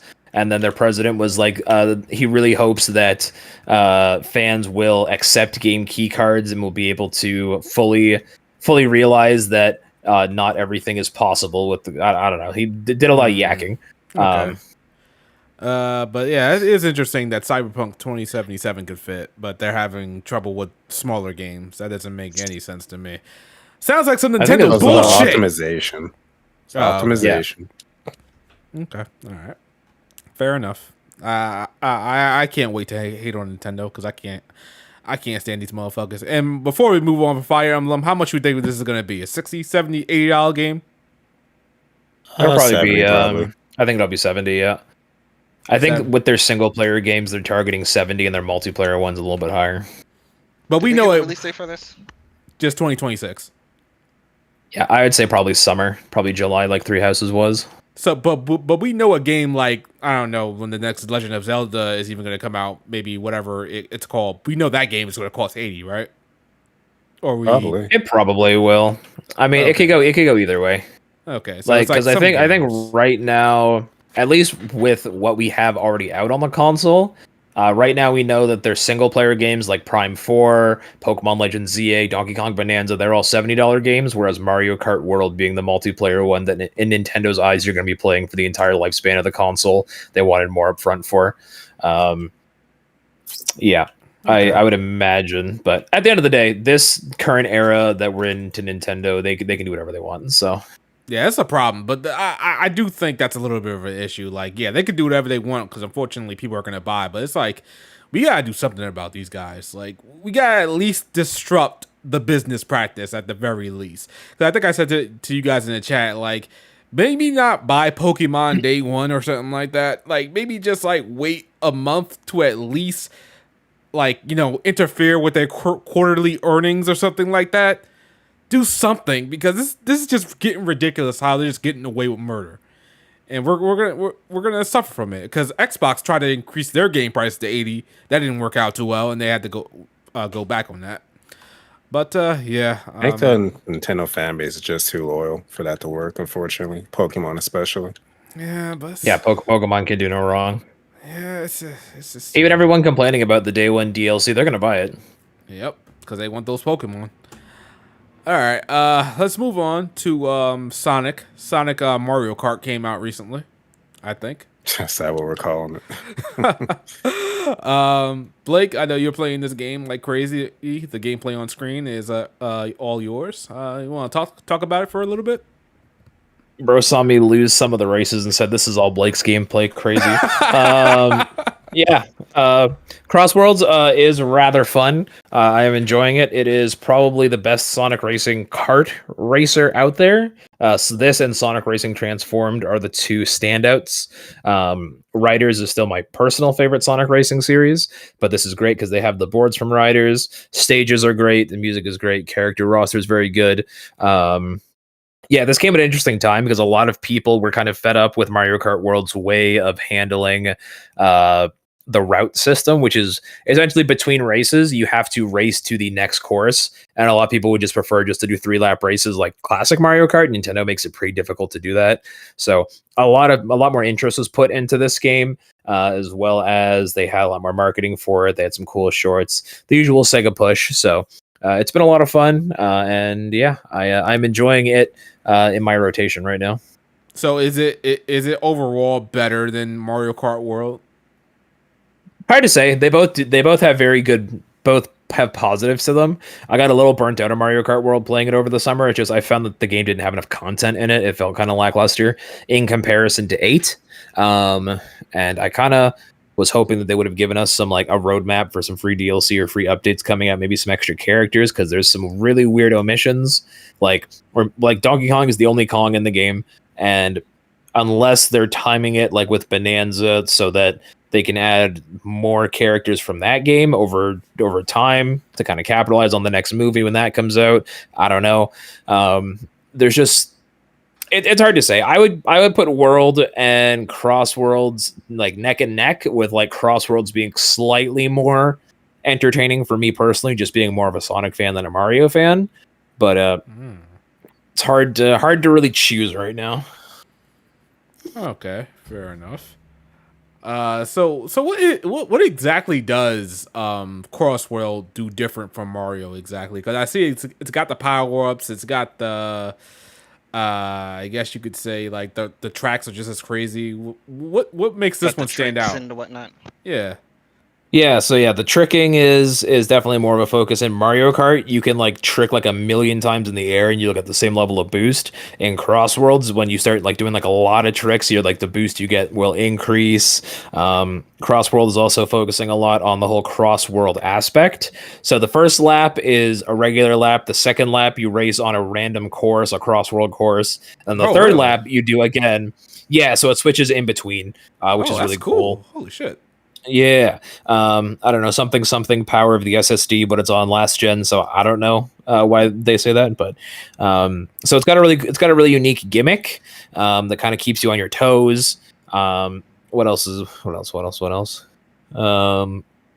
like I was saying, they also focused on the crossover idea as well, because they have extra characters coming in. SpongeBob's going to be in the game. Hatsune Miku is in the game. They got Ichiban from Yakuza is going to be in the game. Joker from Persona 5, he's going to be in the game. Mega Man? We're getting Mega Man at the end of next year, probably. Mega Man X? It's Mega Man and Base. Oh, okay, so it was just regular Mega Wait, Man. Base is that? No, it's Proto Man. Sorry. Proto Man. Mega Man and Proto Man. Proto Man. Okay. Oh, that's pretty cool. Yeah, Proto Man looks cool. He actually surfs on his board, which is, or his, not his board, his, what is it, his shield back. Yeah, that's pretty cool.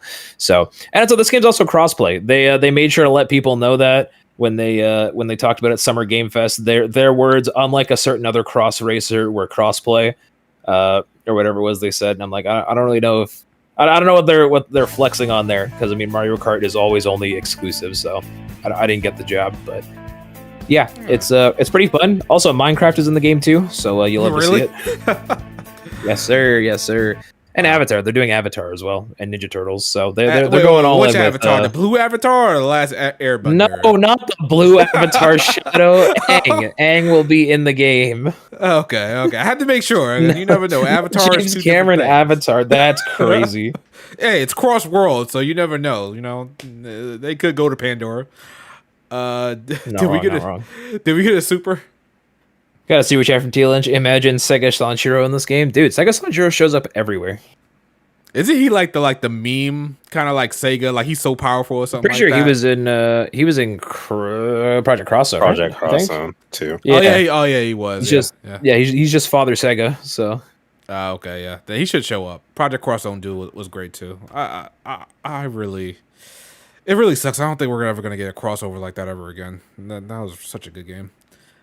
All right, so we don't know if it's better than Mario Kart all that much. Is it doing better than Mario Kart? Do we know? Like Metacritic So wise, Since Metacritic, no. since Mario Kart was bundled with the Switch, don't expect that to oh do yeah, better that's true. than Mario. Yeah, that is true. Definitely Yep. not. As well as in Japan as well, the game isn't really taking off. I'm not sure, but as far as I remember, Sonic doesn't really do a whole lot in Japan. I'm pretty sure Sonic is mostly like considered a Western franchise these days. Really? Even It's though funny still- you say that. I saw a video on the timeline today of like people going up to guys in Japan with Sonic saying like, "Do you know this character?" And the reaction was, "Oh, the guy from Smash Brothers." No, you can't. Dead Oh serious. my god. Yeah, Sonic Yeah, is not no, popular in it's, Japan. Lord Sonic have isn't mercy. popular. I think they got the Sonic movie 3. I think they got it like 8 months after us or something like that. Like, yeah, Japan is not a priority for Sonic. Hasn't been for a very long time. I guess that's fair. You know, they gotta do what the people want, and apparently people want Sonic Adventure 3. But you know, I don't know what they're doing there. So yeah, Sonic Racing Crossroads sitting at an 82 on Metacritic. Interestingly enough, and I'm pretty sure Mario Kart World probably has a higher rating. Yeah, it's Nintendo and it's Mario. Mario games almost never go below like an 80 unless it's like a spin-off, like one of the sports games or Rabbids. Okay. All right. Pretty sure even the overpriced Galaxy remaster collections are like it's like a 90 or something stupid like that. Yeah, I would like to play this game, but it's not like something I don't usually do kart racers, so I'm not big on those. I like to play it just like maybe have somebody borrow it from somebody or something like that. But I'm interested. If it was on sale, Your good I'd probably friend buy it. Monkey, your good friend Monkey D. Luffy on the internet. That is true. I gotta go Oh my talk to God. Monkey D. Luffy. You know what? Actually, let me go look at Monkey. Crazy. Let me go look Absolutely insane. at the yo Monkey D. Luffy coming through clutch. That's all I'm gonna say. Cool dude, by the way. All right. Let's move on to Dragon Quest. A couple of weeks back, Dragon Quest got announced for a reimagining recently, and it's Dragon Quest VII. Now, I don't know how this happened because I'm pretty sure that Dragon Quest 12 was announced like, I don't know, 10 years ago at this point. So something, a screenshot, anything. anything on that game, which was really like 3 or 4 years ago, but I'm just being a little bit silly there. But yeah, instead we got this remake, this reimagining that they're saying, and there are some things being said about it that concerns me, and other things being said about it that's actually could be for the better. Do we all have any experience with Dragon Quest 7 here? Not directly. It's one of the ones I never got to, sadly, in the series. 6 and 7 specifically. Yeah, this is one I know I played, but I cannot remember. I can't remember if I like. I can't remember anything about it really. It's like with Xenogears. It's weird. But a lot of people are saying that this game. First of all, it looks good. I'm not even gonna sit here and tell you that it doesn't look good. It looks really good. It looks like Dragon Quest 11 for the most part. I will say I'm not the biggest fan of how the character designs are looking, but it is what it is. I guess this for the aesthetic that they were targeting, it looks good. So one of the things that they're doing with this one is that they're cutting out supposedly the fluff. They're cutting out the mundane. They're cutting out the bloatedness. People were saying the original art was way too like boring in the beginning and long, so they're kind of like streamlining that now. And some people are saying that, well, you can't really, I guess, remake, or this is not a remake, it's a reimagining. Remake a game or reimagine a game and take out what the game is known for or something like that, or start taking out things from the original. Do we think this is a big deal or nah? I would say yes, for the simple fact it's not just that. They're taking out entire like swaths of the game from what I've seen. And they're removing stuff like the entire casino, which is a Dragon Quest staple. Yep. That is But you do have to remember that Dragon Quest 7, if memory serves, is the longest game in the series, which I think it takes usually like 80 hours or some crap to beat. Hey, listen. Persona 5 takes about 90 hours to beat. I don't see a big deal here. Wait, 7 is longer than 11? Supposedly. What I've seen. I thought 11 had that whole like post game. Are we counting that towards thing. the total playtime, or is it just the main story? From what I heard, I thought that was pretty mandatory for most playthroughs of 11. No, it's not mandatory. It depends on who you ask. Yeah. I say if you beat the main story of Dragon Quest 11, you're fine, but people will tell you that you need to beat the post game as well, or post game story or whatever it's called. I'd say, J. Arthur said it takes 15 to 20 hours to unlock the job system in 7 originally. Oof. So it's better to streamline that, I guess, to like maybe the first couple of hours. I guess I could see how, like now it would, like nowadays we know people's attention spans are so low, and they're gonna be like, That just doesn't sit right with me, just cutting out entire areas of a game. It just Right. feels wrong. Yeah. So this definitely won't be the definitive way to play Dragon Quest 7. I think we can say that safely. Isn't the 3DS version the best one? I think. It's the more recent one, that's for Yeah, sure. it's definitely more recent one. I don't know if it's the definitive version. So one of the things I'm concerned about is this is Square Enix we're talking about here, and they could use this as the excuse to make reimaginings more a thing. So if they have a game that is like this, they have a game from back in the day, like let's say Parasite Eve, for example, they could reimagine that game to be anything they want for the most part. Like they don't even have to make it an RPG. They could just make it a straight up action game for the most part and guise it under, well, this is a reimagining. It's not really a remake, it's just a reimagining. You don't have to expect everything. This is how now the story events take place. This is how the characters are now, and this is how the gameplay is now. It's just a reimagining. It's not a remake. That's one of my biggest fears. And I don't like that Square Enix is the one that started this. Did we get a super chat? Let me take a look. We got a super chat from Cranberry. The homie is back with the $50. Ooh, big boy, $50. Thank you, Cranberry. Appreciate that, boy. Yo. He said, finally, Dad's spending time with me. Good to have everyone back. Bao, Riku, Westtown, Queen, Pelvic, and of course the illustrious Shadow. Notice how Q wasn't anywhere in there, unfortunately. Let's go. But we appreciate you, Cranberry. We appreciate it. I'm glad you, that Shadow Cranberry. came back with the milk. We were all waiting. I came back with the milk. I came back with the cake. I came back with everything. All right, we're gonna be here for at least the end of the year. At least we're gonna be reporting on all the crazy stuff that's happening in the gaming industry. Well, mostly JRPGs, but you know what I'm saying. Thank you so much, Karen Berry. Appreciate it, man. We're back. And yeah, no Q. That sucks. I guess. I don't know. How do you guys feel about no Q? Good. Okay. I'm gonna tell him that Here's you the guys don't thing, care bro. about it. Wait, how come he just said good and went, all right, I'm going to tell him? Bro didn't even give us a chance to answer. That's crazy work. Oh man, did we get another super chat? But we got another super chat. We got Sebastian out here with the 10 pence saying, missed a bit of the show. Here's a tip for all. You hear that, Shadow? All of us. I'm glad Shadow is back. It's so good to see him in Bao's podcast again. Oh my god, this guy, man, you can never let this go. I can't believe this, but appreciate the super chat, Sebastian. You know whose podcast this really is. All right. All right.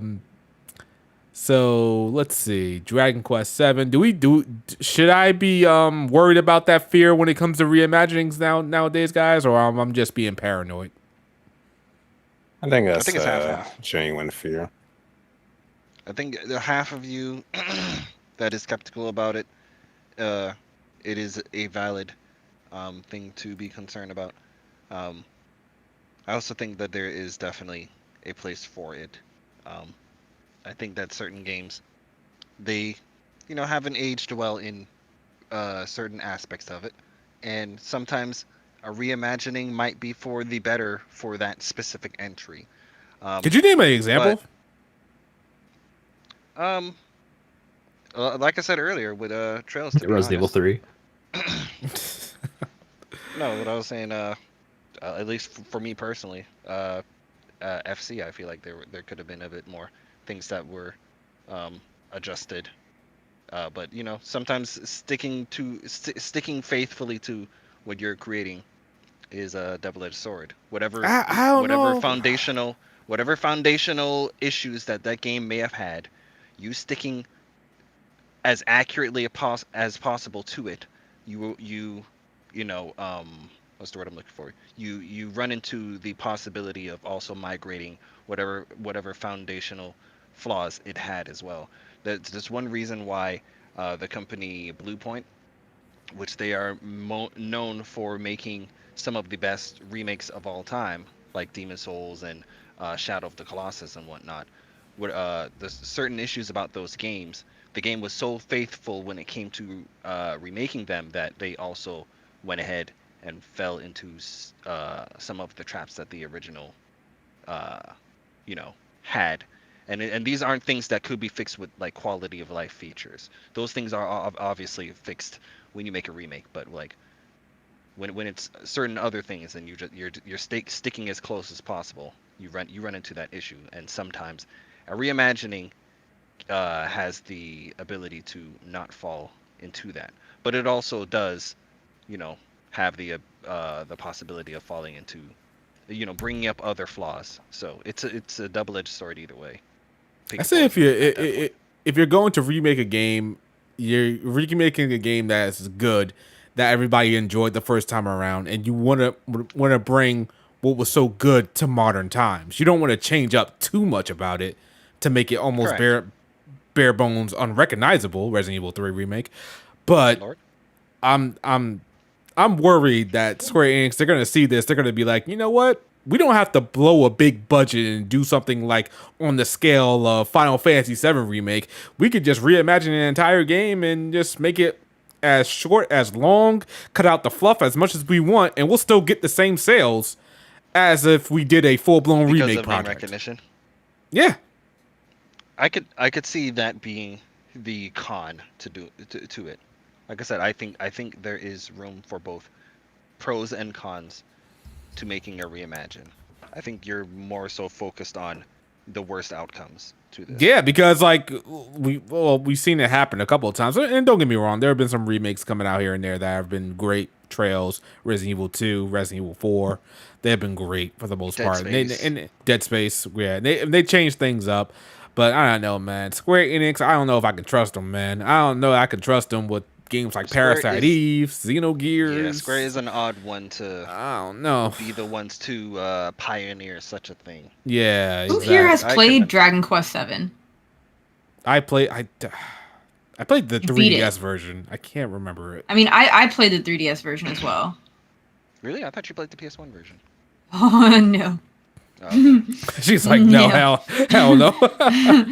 And I'm so glad I didn't, because the 3DS one was a slog and incredibly painful to get through. I did it, but at So- what cost? So, are you up for the changes that this one is bringing? Dog, I don't even fucking know. Like, I'm so scarred from this fucking game. Like, it's just so slow. And to me, so Dragon Quest is very episodic, right? Like, each town, there's like a little thing going on, whatever.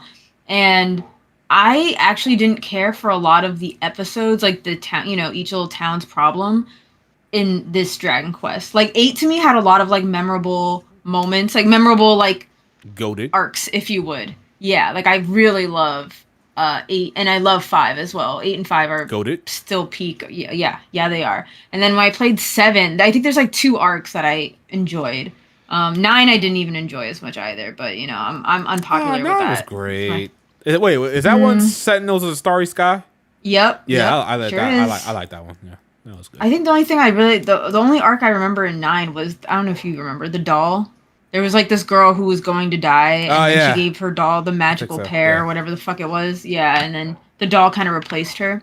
But anyway, so, but yeah, I don't know. Like 7 just didn't have, like, first of all, I have to like rewatch my review, but I remember like timing myself. Like the first battle, I think it takes you like 3 hours just to like run into like 3 slimes, and you go in your first battle. You know what I mean? Imagine like Persona, 3 hours before you even get your first Persona, before you even go into like, the metaverse or whatever the fuck it's called.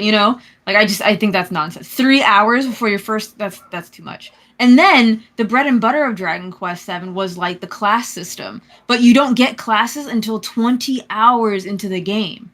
Yeah, I think Bao said that earlier. That's pretty damn insane. Yeah, and then the PlayStation 1 version, apparently it was like 30 hours. Like, because so in the 3DS version, you have to understand, they cut a lot of stuff. And like in the beginning, there's like this puzzle that you have to do in order to like open some ruins, blah, blah, blah. And like they just cut so much of it. Now like the puzzle is either significantly easier or removed altogether. I forget which one, or some combination of the two, but I was like, I can't believe they cut stuff and it was still this long. And they were saying how, I remember like reading an article or something that they streamlined it so it moves like significantly faster, because that's the game's biggest flaw, in my opinion, is the pacing. I've just never played such a slog of a game before, and So you are looking forward to what this one might be changing to streamline it a little bit more.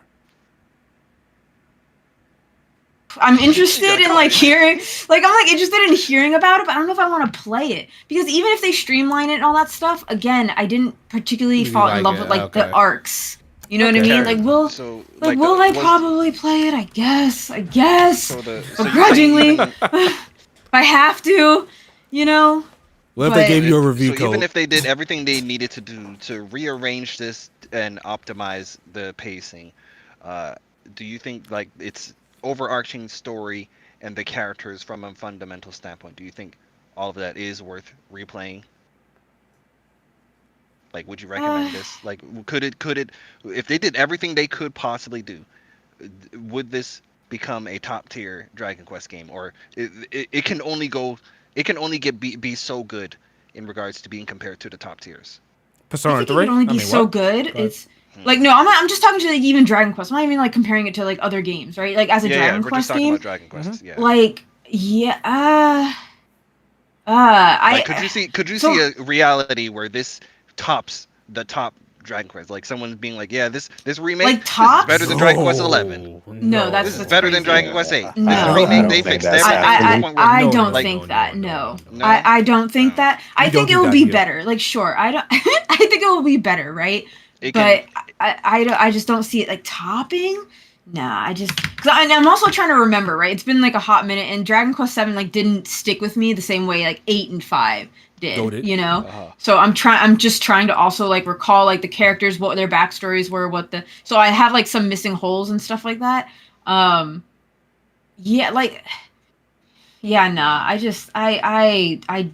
no. So wait a minute, pals. so pal, if you're ranking the Dragon Quest games, is 7 at the top or is it more at the bottom? Huh? Why would it be more at the top after what I'm saying? No, okay, I'm just making sure.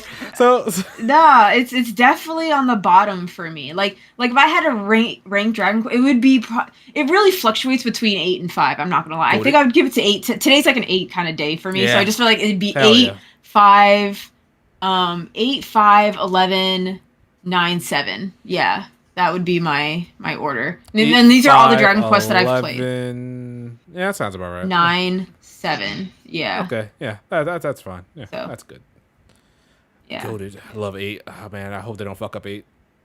Please don't fuck up 8. I mean, are they remaking 8? Well, we didn't know they were remaking 7. Shit. I was about to say they skipped 4, 5, and 6, right? Didn't they say that they had multiple remakes in the pipeline? Did they say that? Is just the one.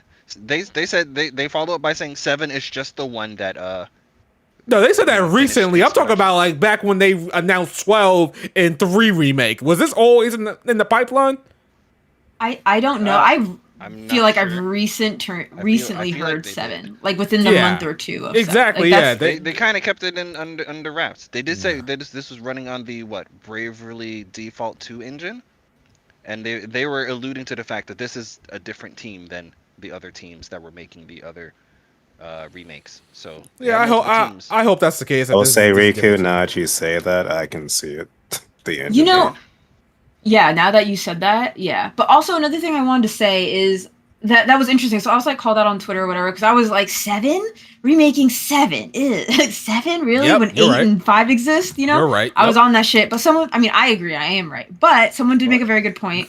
where they were like, I feel like people are like, someone quote tweeted me. It was like, I feel like people are forgetting the point of remakes, and that made me think, right? Because eight and five are like perfection to me. I'm like, oh my god, like Indeed. can't fix peak, you know? Where seven desperately fucking needs the balancing, the reworking, the, you know what I mean? So I was kind of like, okay, well, if I look at it like that, sure. Like if I looked at remakes, like what needs to be readjusted the most, like what isn't perfect, seven probably out of all the Dragon Quests I've played, yeah, would be the one that needs it the most. It's just not my favorite one, obviously. Yeah. You know, Yeah, there is so also a conversation that is happening in like gaming that talks about uh the games that deserve remakes.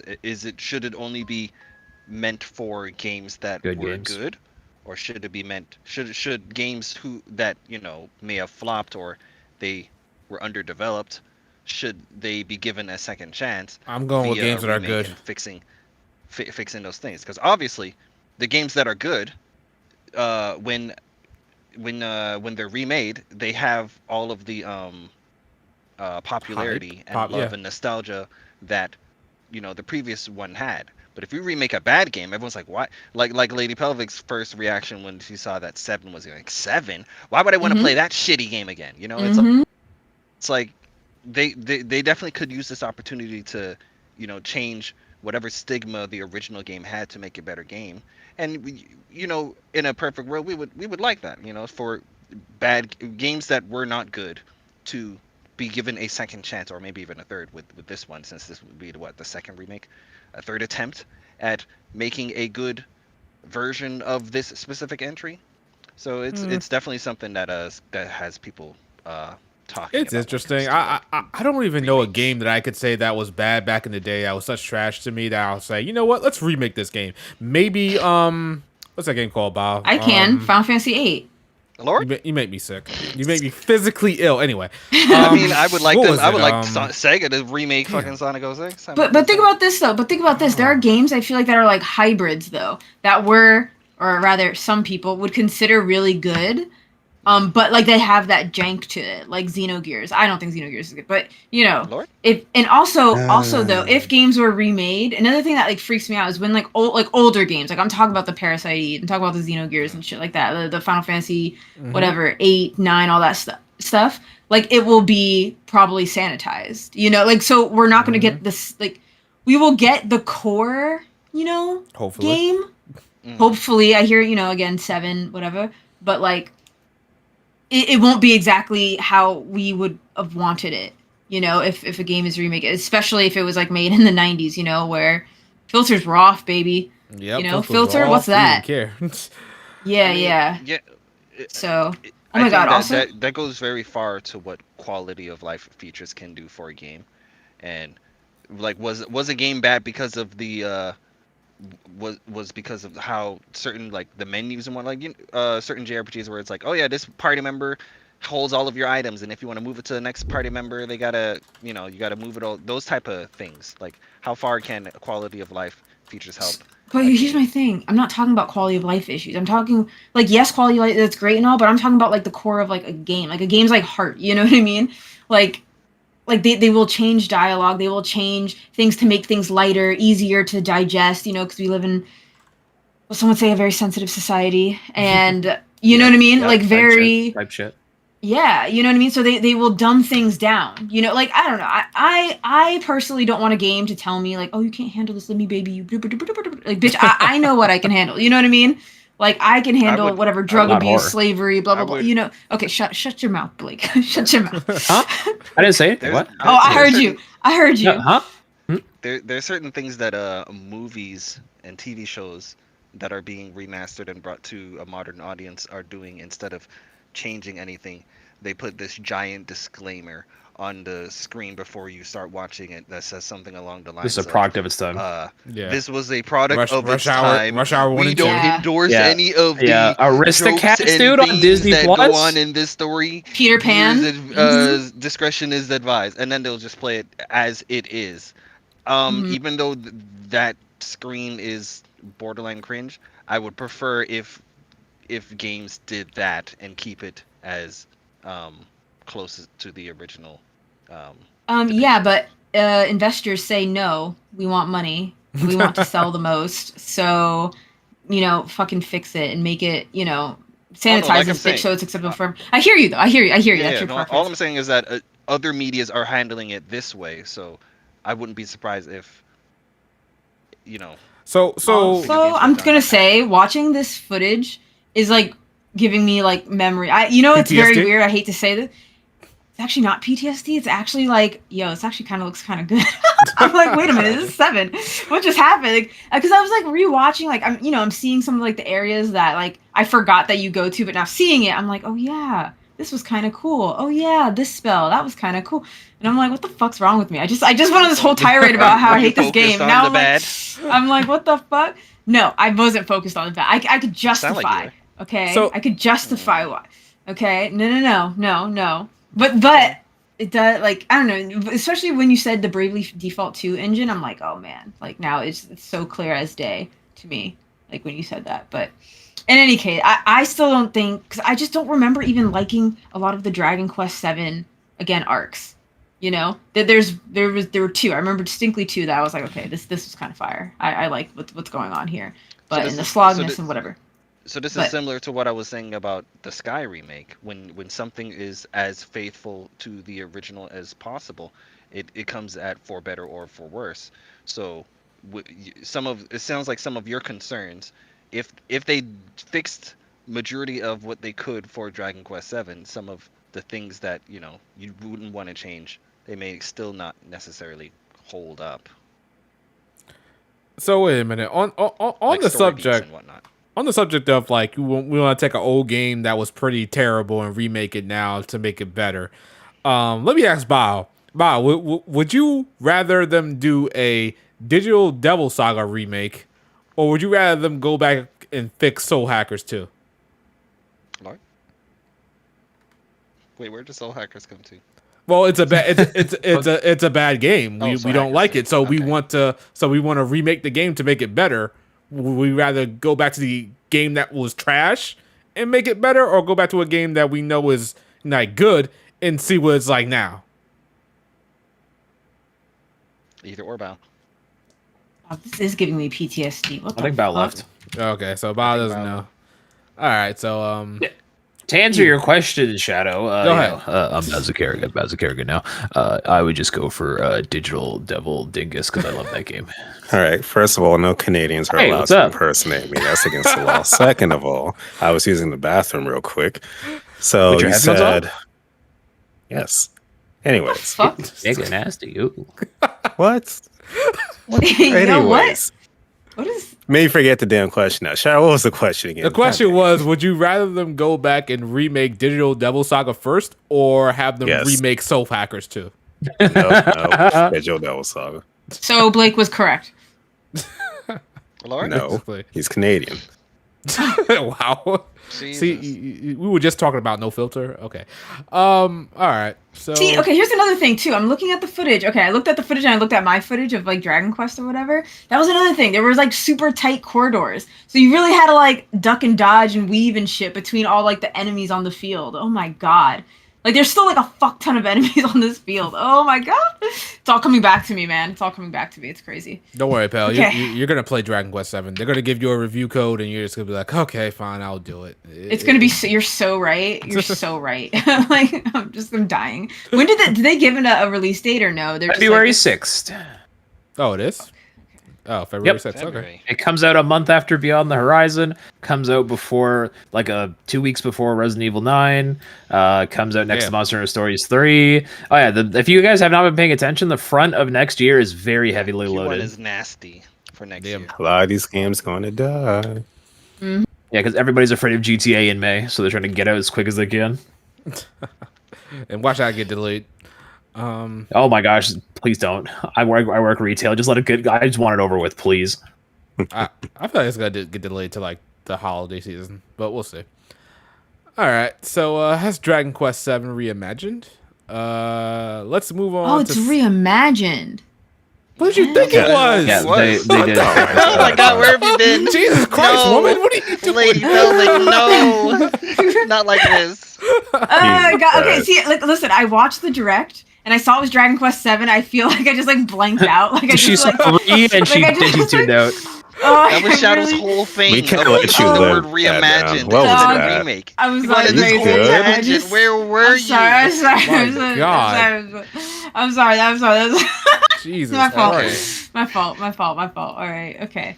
The reimagined. Oh Lord. Okay. Okay. God. The Shaw Anyways, Queen. we're moving on. Finally, We're moving on. It's fine. It's fine. It's fine. It's fine. All Everything's right. great. It's so great. You haven't been drinking this even, have you? Listen, it's Sunday Fun I Day. have. Oh my God. All right. You guys just love me for who I am. Thank you. Appreciate it. Man. All right. Let's move on. Let's get to Xbox real quick. you. I'm assuming we all know what's going on with Xbox, right? For the most part, the long skinny of it. I don't think Pelvic does. Dog, Okay. I know all I know is about the price raise. That's all I know. Everything else, I don't give a fuck about Xbox. But go ahead and enlighten me. Keep me in the Okay. loop. So Xbox has increased their Game Pass subscription, the games on demand service they have. They have like hundreds of games that you can get, and they have increased it by I think it's been like 150% or something like that. It went from like I think 15 to 30, I believe. And But so I'm was pretty sure big. it didn't was it go up. It went up back in like August, and then it went up again on the 3rd, so 2 days ago. Like that's rapid, and you cannot blame tariffs for digital No. marketplaces, bro. So it's purely Xbox's fault. So recently, Xbox also tried to increase the price of their console, the Series S and the Series X. And I think they did. It's now more money than it was when it first released. And this isn't like a refresh or anything like that, or a slimmer version. This is the same Xbox that was released like 5 years ago or something like that. Same old Really? Series X. And I think That I didn't know. I think they also tried to increase the price of their games to $80 when Nintendo did their Switch Direct. Yeah, with Outer Worlds. So Outer Worlds 2 yeah. did not work. And so this is actually insane that they want this much money for these games, and I'm not too happy about it because there's the thing about it. This is this just goes out to everything, not just Xbox, but everything goes up in price, and we don't see no value for it. We don't see nothing for it. It's just going up in price just because. And I'm getting sick of this. But Yep. going to Xbox, it's like their model was always unsustainable. Like if anybody else tried this, they would have been out of business a long time ago. But Xbox is backed by Microsoft, and they're just like, it's kind of like how the WNBA is to the NBA for the most part. Oof. Jesus. That's Wow. Hold on. Let me put it in a different, less misogynistic way. Now, That was- everyone, that I was want you to remember that crazy. Riku-san 1 did not say it, okay? He That did not was say it. crazy. Oh Hey, my man. god. The Just true remember folks. who said it. If I could offer a better phrase, I Analogy. don't know how to say that analogy. Basically, Microsoft is the parent that goes to work and comes home, and the kid is in their 20s. They stay home, they do whatever they want, and they just let them live at home. Yeah, They're yeah. splurging their But money. Xbox is basically a hobby at this point to Microsoft. I love the chat. It's just like, that was really bad. Wow, Shadow. Well, Wow. dang. Shadow cooking. Hey, listen. That- Not shit was- cooking. Jesus. And look, the out of nowhere, too. Oh. Shadow dropping mega red pills here. This is crazy. Like, oh my god. Listen, Look at man. that. I like what one person's like, Riku, what a wild thing to say. Yeah, Riku, how can you be so misogynistic? Insane. Look, wasn't wrong though. Damn, that was a That- You that's lit up the absolutely comment crazy that section. Shadow just got away with that. that was Yeah. crazy. Don't expect to get make any money off of this video. Y'all gonna have to send him more super chats because he's getting. I'll get demonetized. Oh, that was funny. Well, yeah, Xbox has got a lot of balls doing this, and I don't think it's a great move. I don't think anybody thinks that is a great move. And Xbox doesn't have the library to honestly do this. Is anybody still playing for Game Pass? I know for a fact Nope. Q at one point had an Xbox Game Pass dildo up his ass, so I don't know if he still Yeah, does. he was twerking on the feed for it. Yeah. Stop. So I'm just saying. I don't think this is a good idea. It's a shame that he's the only defender of Xbox and Game Pass, because remember, he was saying, "Oh, you're only Falcom fans now. Just wait till they get bought by Microsoft and made Xbox He was talking all that exclusive." shit. Yeah, all right, Sleeping bro, on you streaming got shit. it. You got it. And Like- okay. Wait, go ahead. Yeah, so it's like you can't have a game model that like trains your freaking audience to not buy games, and then they suddenly don't buy games, and you're surprised that our numbers are down. And I think somebody just said it in the chat that like Call of Duty last year, I think it was day and day on Game Pass, so people quote unquote got it for free instead of paying like what $60-$70 full price. And now we're seeing that came back to hunt Xbox. It's like you train your fan base not to buy games. You expect now that they actually are still going to buy games? That doesn't make any sense. No fucking idea. Yeah. So I don't think anybody thinks this is a good idea. I think Xbox. I think for the most part, Xbox. This is how a third party company moves at this point. They're not going to announce that they're outright just out of the console race, because I almost want to bet anybody right now, like cash money almost, that there's no way Xbox is coming out with another console. There's just no way. They would have to be insanely stupid to come out with another console at this point. The Xbox, I think it's sold at a loss. That's why it was a price increase for the most part. And I think Riku, you already said it. Tariffs are not the reason it's going up. It's going up because of pure greed, for the most part, and to get sales numbers up so they can sell every Xbox at a profit. And Correct. I will be right back, by the way. yeah, and to think that any Xbox game is worth $80 just makes no sense to me. The only game I could see, like, in the general public's eye being justified at that price would be like new Elder Scrolls, like Elder Scrolls 6, if that exists. That maybe yeah, that one, yeah, true. Because when was that Elder Scrolls announced? Like 10 years ago at this point. 2017. Oh my God, it's okay, it's almost been. And then Starfield came out. Starfield came out, was crap. They canceled Perfect Dark. I couldn't believe. I was shocked because I liked Perfect Dark. That's back another in the thing day. as well. Up the price of Game Pass, cancel games. Yeah, see, that doesn't make any sense. I don't know what Xbox is doing. I don't know why they're increasing the price so much. But it is what it is, I guess. I can't stand. You know why? You know why they're increasing the price?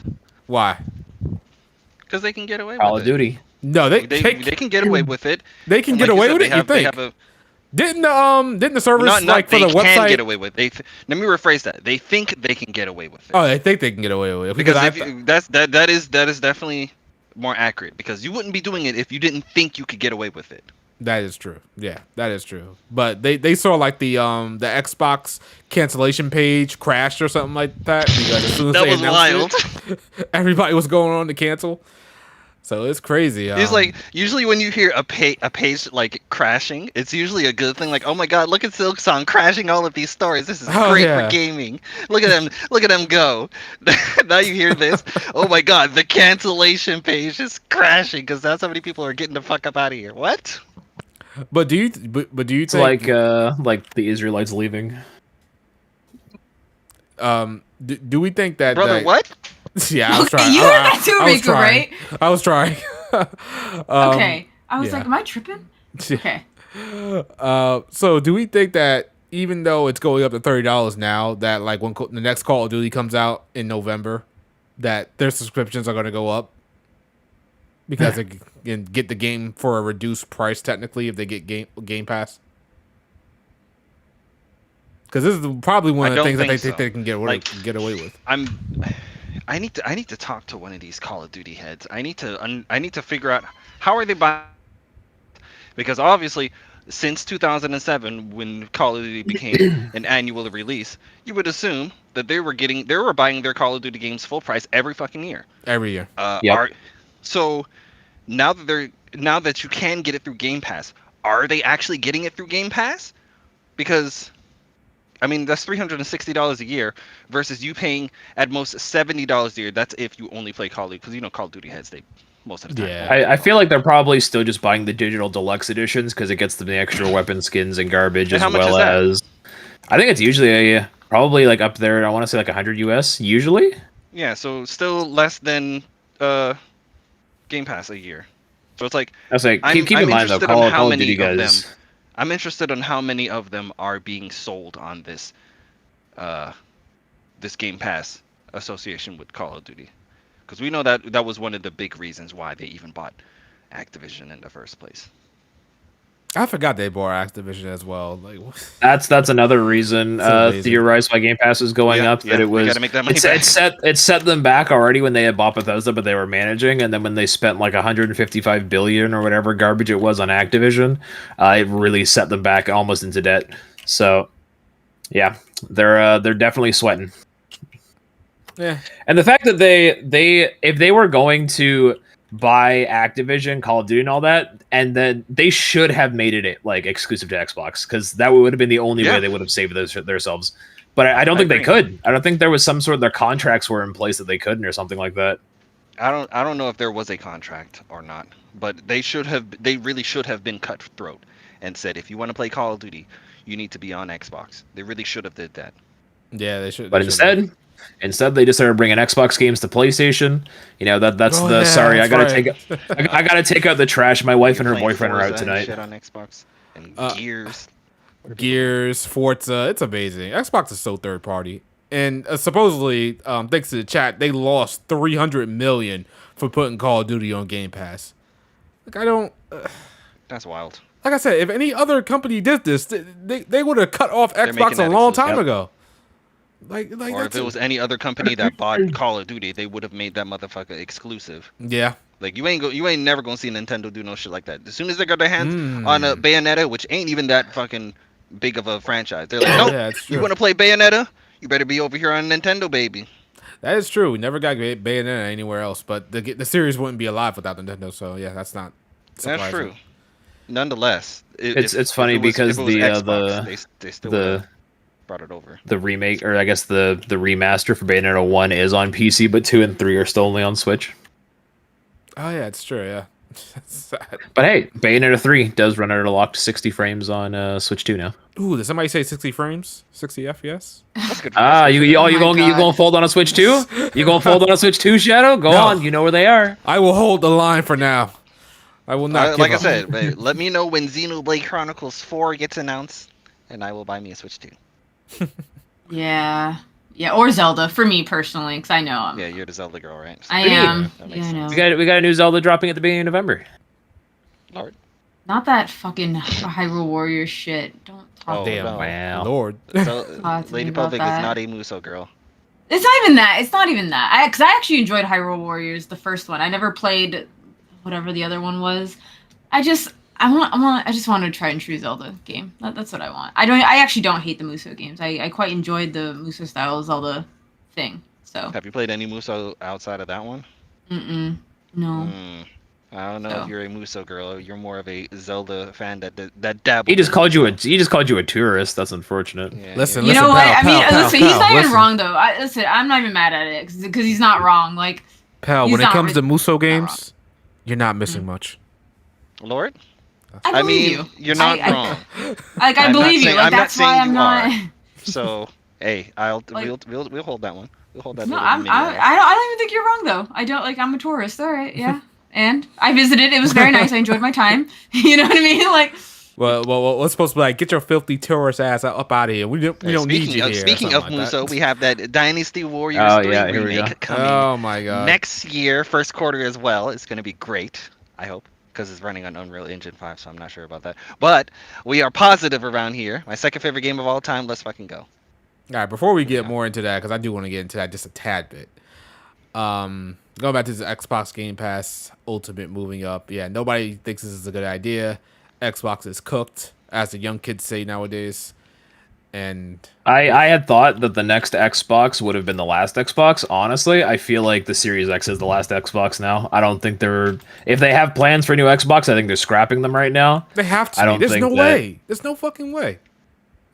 I think that they're going to go full third party because it's cheaper to develop a game than to try and manage a whole console network of people and ecosystem. That's probably the best But thing that's going going to be, it's going to be crazy though. The Fallout's going to be wild. Like, do they have I assume they're going to leave the servers on for people who still bought games digitally or whatnot. Are they still going to offer Game Pass for people? I don't know, man. It's weird.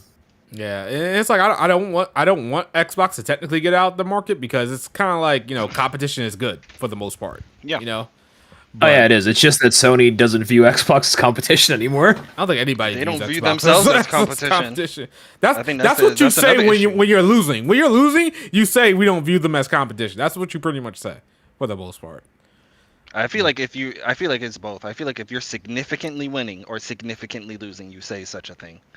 And I don't both know. Xbox and PlayStation are saying that. I'm pretty sure Apple still considers Samsung competition.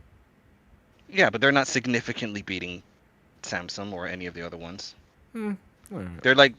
They're still relatively close enough to be like, oh yeah, you're competition. But like Xbox is so far behind PlayStation and Nintendo right now that if they said, oh they're not really competition, we're kind of doing our own thing. No, you're fucking getting destroyed. You're getting your ass handed to you. Yeah. I don't want Xbox to die. I want that competition still there because any company, Sony or as we see with Nintendo, if you leave them they need to be checked by something. Yeah, exactly. We need like balance checks. We need like a rock scissors paper thing going on here. Somebody's gotta be. Hey man, everyone has seen Avatar, bro. Without balance, there's only Pandora. I can't remember what the saying was. Anyway, no, need balance, 100%. Balance in the force. That's what it is. All right. So what else do we want to talk about? You want to talk about the Dynasty Warriors real quick? It's not much. Like I said, Dynasty Warriors 3 remake. Dynasty Warriors 3 is the entry that popularized the genre in the first place. So Riku, I got a question for you, sir. Oh, if this one came out and it was a terrible remake, would you want me to still play this Dynasty Warriors, if it was a terrible remake, sir? This is crazy. Question, yeah. So, come on. Go on, Riku, answer the man. It's your favorite Dynasty Warriors too. So would you want me to play it if is it Resident came out? Evil 3 really your favorite Resident Evil game? No, but still. Why are you? But yeah, Riku, if this one came out and it wasn't that great, you wouldn't be telling people to go play this one. You would tell them to go play the original, wouldn't you? I feel like this was a trap card he was waiting to play. Oh, absolutely. I had this trap card laid down like in a week in advance. I knew I wanted to say this. All right, you activated it. So answer the question, good sir. If it was a bad remake, no, I wouldn't to play. Interesting. If everyone unanimously agreed, and even the reviews showcase that this is not a good game, like it's in the yellows. Yeah, adding all these caveats. Sure. Yeah, adding all these caveats. I'm not adding these caveats. I'm elaborating on my answer to you, good sir. You're adding all these caveats. It's your favorite game. I'm not adding one of your caveats. favorite games. All right, you would not be telling people to play one of your favorite games that was trash. Okay, so as I said before, there's a game called Resident Evil 3 on the PS1 that you should play. If I ever played Resident Evil 3, the original version, I hope you know that I'm probably gonna play it via PlayStation Classics with Rewind. That's fine. That's fine with me. He said that's good enough. You can play Riku, you just made Shadow a promise now. Now he's just excited. I said no. You remember, because this is how y'all be fucking yourselves over. I said if I ever played it, not when. Bro, you could even play it with like infinite health, infinite ammo, or whatever. I just want you to see how much they butchered that game from a story, a gameplay, and just People care about Resident Evil story. You don't care about story. Why are you playing the game? It's a Resident Evil game. All right, so I'm you just play saying. you play it for like the survival gameplay. And do you play Last of Us for the survival gameplay? Half of it, yeah. Well, you playing half of Resident Evil for the story as well, sir, and how good the characters are. You make me sick. You make me physically ill. I don't see anybody ever hyping up Resident Evil. Hyping up Resident Evil. You're hanging out in the wrong Devil May Cry circles. Story. Yeah, you hang out. You're the one that talk about the story. All right. The reason that I like Resident Evil 6 is because it pushes the lore way further beyond. All right, Even I further love all the story they have in the beyond. 6. I don't I think knew Resident someone was gonna make Evil's the joke. overarching story is anything impressive.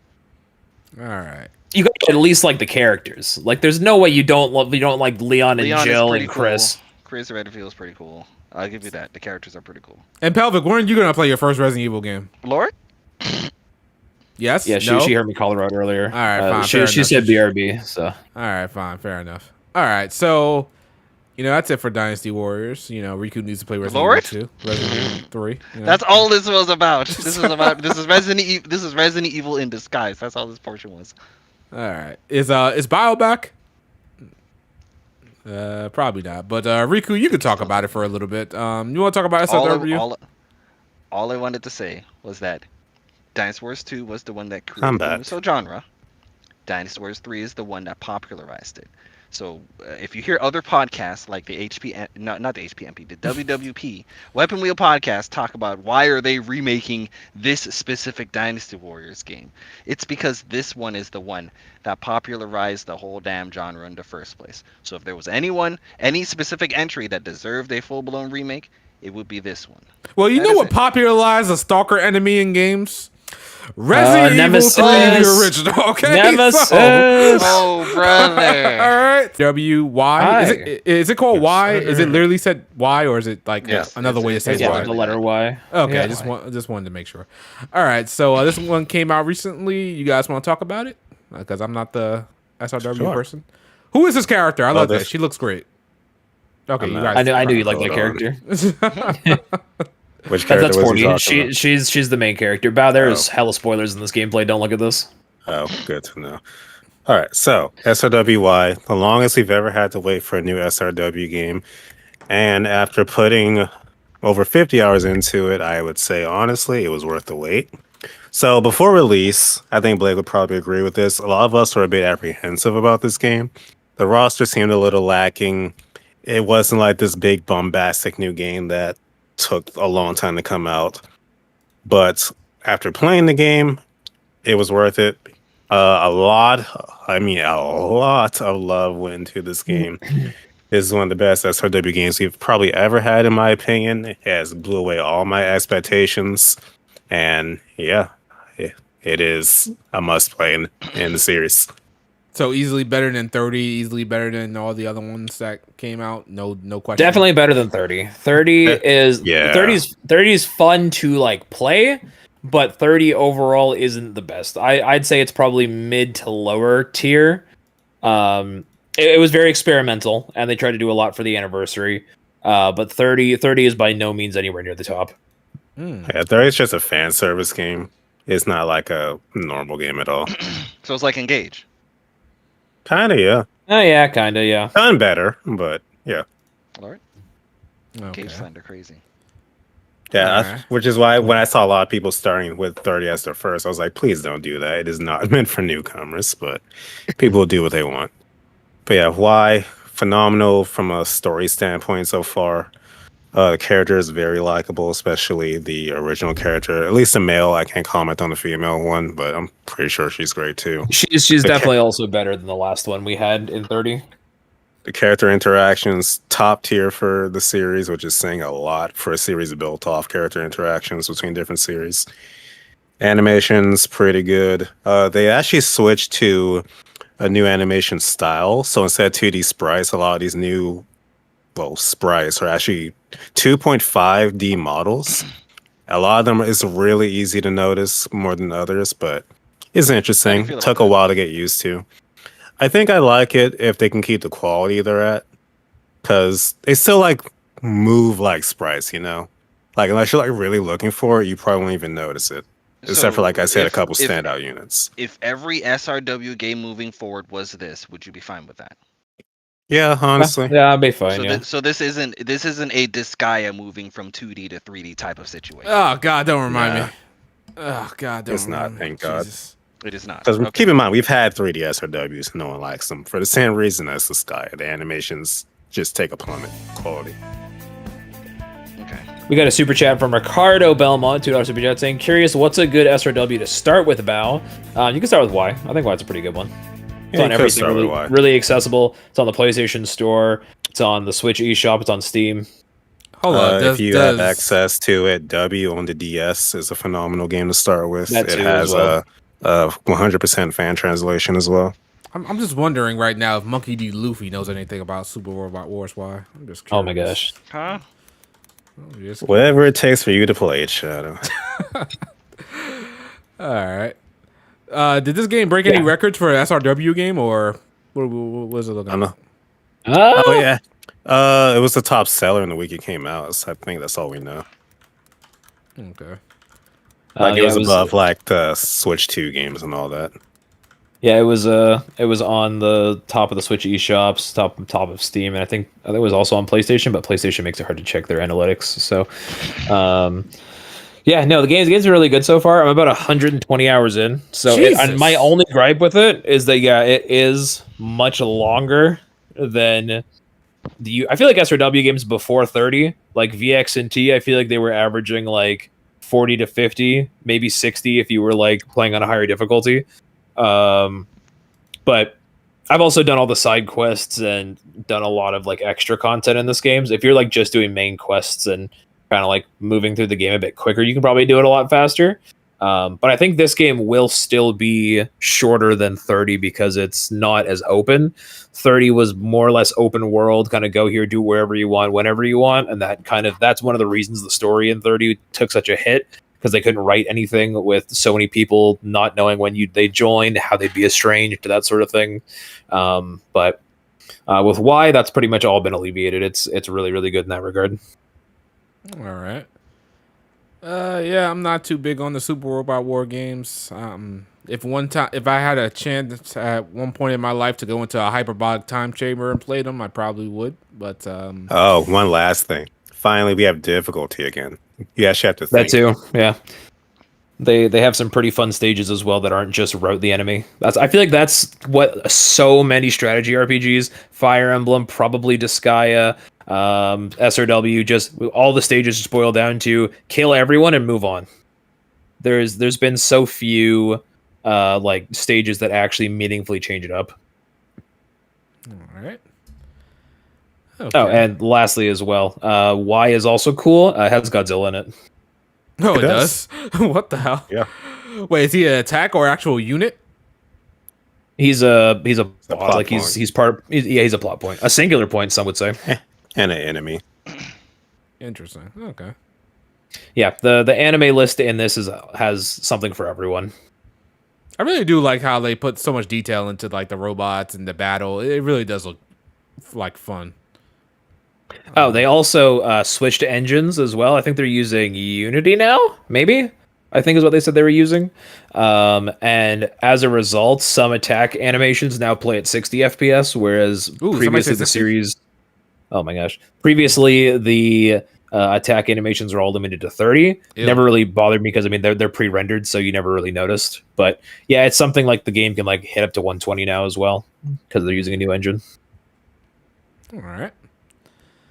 So I'm just surprised. I keep being surprised that this series is still going on. But it's got this dedicated fan base, so it is what it is. All right. We got anything else we want to talk about? Well, we never got to talk about Expedition 33. It's a We were great gone game. during that. Where's I mean, Acebreaker in the chat? Pull him into the call. He loves Expedition 33. So that game is the savior of RPGs. Is that what we're saying? Definitely. It's That's my damn game of good. the year. Easily. It's my game of the year. My game of the year, one of the best RPGs I ever played. A love letter to the genre. Wow. It lives up to the hype. So it's in your top 10. It's Top 10 games of all time? no, but it's really good. I I'd have to think think. about that. That's what I'm saying. I gotta think. You can't just like ask that question and then. I feel like I Unless can. you're Riku. I will answer that question when I play it. 9.75 and 9.68 and like it's a great game. It's phenomenal. For me, what I will say, I think it raised the bar for exploration, or no, not exploration. I would say environments.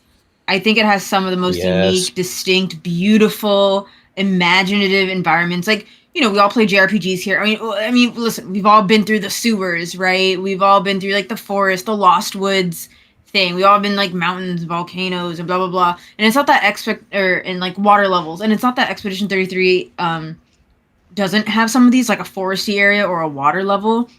The foresty area is pretty like part of the course. It is like the first area, right? But like the water level is like beautiful. I just think Water level absolute made me fucking- like literally say, "Oh my god!" out loud when I first saw Dude, it. in fact, actually, the water level was Did that to me go was when blue? the music. Yes, yeah, that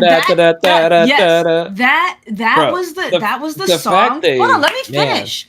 Let me fucking finish. So passionate. God Lord. damn it! Nah, because that was the water levels battle theme is like what actually made me recognize like the music. The music is good throughout, like even before you get to the water level, but like the water level, like Globus specifically, was exactly the moment where I was like, oh, I didn't pay $60 or whatever, $50 for a game. I paid $50 for a soundtrack, and then a game came with it. You know, like that was so good.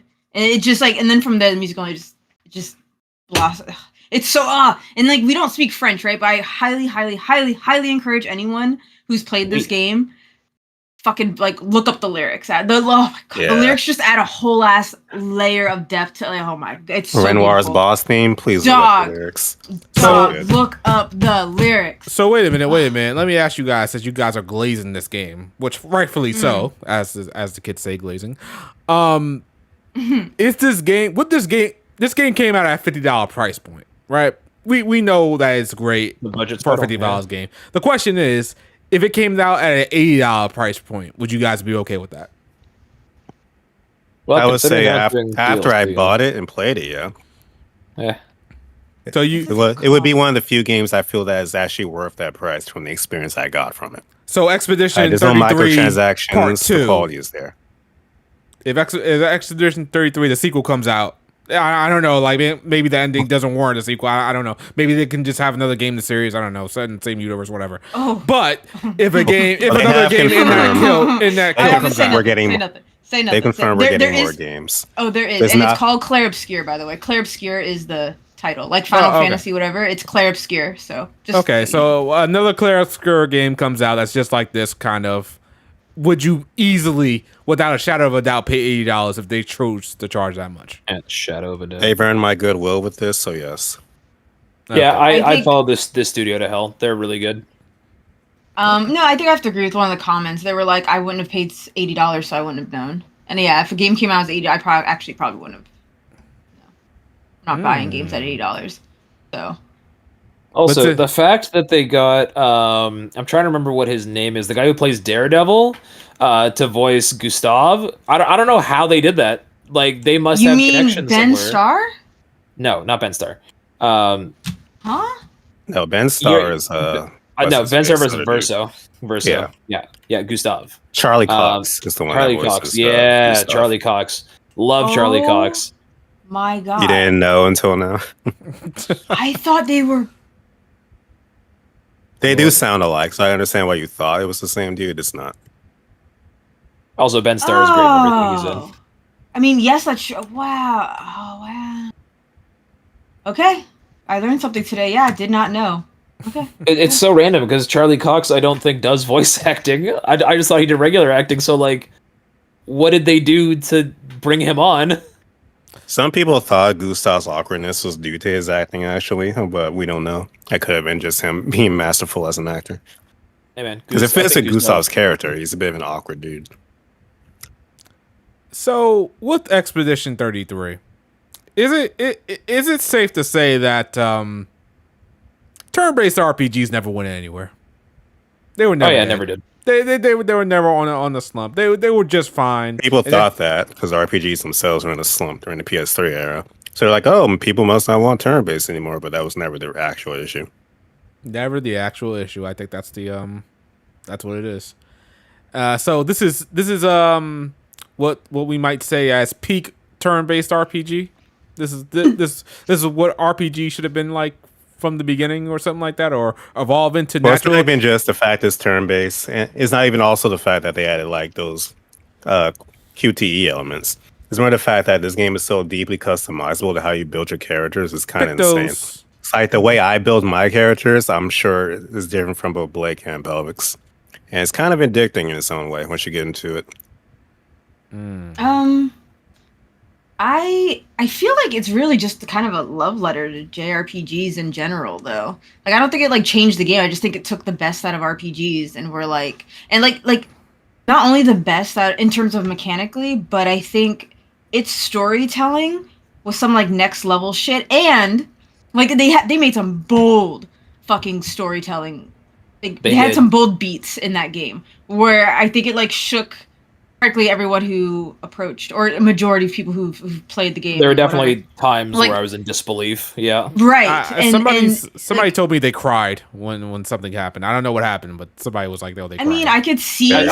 Understandable. I could Understandable. understand. I There's a didn't, few but I sequences. understand. But like that, so it has like really bold storytelling, and I think like consistent stories. Also, it does not insult the player's intelligence at all. Like Expedition 33 does a lot of show, not tell. Like there's some stuff it tells, right? Like you have to like explain so you can like follow the story, sure. But like for those like tried and true explorers who go the distance to like figure stuff out or are really paying attention or connections and stuff, like there's just some really cool like oh shit, I didn't notice that just like it's an accumulation of these like little like revelations that in my opinion just build up the story, that build up these characters, that build up these moments, that build up this world that you're like, oh shit, because of this that explains why this is and it seems like really insignificant, but it just goes to show you from the developers' perspectives, like how deep, like the setup and how deep they really like thought this out, you know. And I just appreciate it. Game does really good show don't tell storytelling. Like even from the beginning, if you remember, no one tells you what a homage is in the beginning. They just like talk about it like it's already a fact, and then it happens. And you can obviously like sort of guess at that point what they're talking about as well before it happens, because no character ever needs to tell you, and it's really done well. I felt like the homage. Well, I'm not sure what it is, but I kind of viewed it as a Final Fantasy X pilgrimage or something like that. That's why I kind of viewed it as. I don't know if that's what it is, but that's the way I'm just gonna let you play the game. That's what we're gonna do. We're gonna Okay, let you yeah, play the good. game. Okay, That's what cool. we're gonna do. Yes, sir. Yes, sir. So yeah, but well, I find that funny though, because I assume you saw a trailer, right? No, I played it. I played like a couple of hours. I haven't gone too deep into it. Wait, I got to like the arena where you got the one girl. Oh, the I'm Just sorry. Village? Wait, what? That's pretty far, actually. I Hold was on. gonna Wait. say. Stop. You've played up. You got You got to, CL. like, right. And Right. And you don't know what a homage is. And he stopped. Right, but you don't know what. A homage is. I kind of. Lord? It's been a while. Okay. Yeah, I forgot. Lord? All right, man. Maybe just I think you should restart when start get back over to when it. you Yeah. Hey, Maybe all just I'm gonna say is restart. that boy Shadow, he knows how to he may be game juggling a little bit too much, okay? You Oh, ain't finna Yeah, you, you might need to just lock down on one game and knock it out, because it sounds like you shouldn't have stopped playing this game. Yeah, that's okay. That was a little wild. I'm not gonna lie. All right. Yeah, I think we all agree that you should just kind of start over. Like I know it kind of sucks, but I just kind of think you should start over. Yeah. Okay. No, I agree. I agree with it. All right, I'll Yeah. start over. You know what? I'll stream Yeah. it. I'll Especially because stream it. the game's also not that long, so I mean, it won't even really set you back that far. I thought it was long. I thought it was like No, decent, it's like- It's like 20-something hours. it is. Mm-hmm. It's if not you 20 want to, if you're hours. doing, It's- if you're it's doing not side 20 quests, If you don't do a lot Uh, of like in-game side content, it's 20-something hours. You can get a lot more out of it. Yeah, listen, I didn't It even do a was lot 70 of hours. podcasts. No, It no. took me like 24, 25 hours to beat. Now I'm gonna pull up I swear it took me like 40 hours, but I was like an explorer, baby. I was like an explorer. It took me about 46 hours to get the platinum. Oh, I didn't even do how platinum. I was long the just beat fucking has it around. about at 28 hours? Yeah, I could see 20-something somewhere hours. between like 30. Okay. Yeah, but I was like 24. I think I played longer than that. Hold on, I'm curious how long I was in this bitch for. So do we think this game is legendary? Obviously, is it gonna win Game of the Year? Do we think? Well, they had a I think it Kojima could. game come out this year, so I think you could. I hope so. I'm rooting for it. I'm rooting for it. I think out of all the games that will be nominated, like Silk Song, this, probably Death Stranding 2, I don't know, maybe Kingdom Come if they can't think of anything else. Ghost of Uh, Yote feels like an industry plant type of oh, deal. yeah, Industry everyone's plant everyone's type deal. saying everyone's saying that the storytelling in Sony games nowadays, like every single game is the exact same, and I very, very sad, but So it's on a lock to win RPG of the year, pretty much. It's a lock. Easily. Easily. No way it Oh, can't yeah, win for RPG sure. of the year. But it has an actual chance to win Game of the Year, like a decent chance to win Game of the Year. That's good to hear. Mhm. You think not RPG of the year? No. I'm pretty sure that it will win RPG of the Year. There's no way. I don't think anything. Oh. What the fuck? My playtime is 56 hours. That's crazy. damn, were you bad at parrying? Yes, I was. All right. But in my defense, though, I got better. It's like with each new area, you have to like kind of relearn how to parry, you know. And Yeah. there's That's my only piece of advice, Shadow. Do not waste time dodging. Just learn how to parry. Oh really? I was thinking dodging. Nah, dodge, and then parry. Just get a feel for it. Don't listen to Blake. Blake wants But, you to yeah, die. when I was playing man, it, I was like, let me dodge more often. Unless there's like an enemy, unless there's multiple bosses that will one shot you unless you parry. Oh no, There no. are some very. If you can do it, No. Have you sucked? I guess not. No. All I'm saying is you learn enemy techniques by dodging, but you abso-fucking-lutely must learn how to parry. Like if you want to take on any of these extra like secret bosses, you have to parry. Like you have to parry. It all depends on like your builds as well. There's good stuff. There's good builds for dodging, good builds for parrying. Yeah, like Paul was saying, learn the patterns first through dodging, and then once you get comfortable, start directing it back with parrying, and just watch it go to town. So do we think the battle system of Expedition is like revolutionary? Because I feel like Revolutionary. It's I just feel an like- amalgamation of old battle systems. yeah, I feel like this Correct. is nothing that couldn't have been done like years upon years ago. Why did it take so long to get this? I just think that really only RPGs, because I could be wrong, but I feel like reactive commands is really like a Paper Mario thing, and not many other RPGs. Didn't Shadow Hearts, is that what it's called? Didn't one Shadow of those Hearts games? is Shadow where Hearts, you yeah. get that wheel in Expedition Yeah, Legend of 33 Dragon. from. Yeah, that's it. Okay. Lost Odyssey too. Is that- Don't wait. forget that. That's what they got. What? I guess. No, Lost They said Odyssey I really also like- has its timing. Mael, by the way, best. Like she by far most fun. I did like her playstyle a lot. She She was by far the my most fun. second strongest next to Minoko.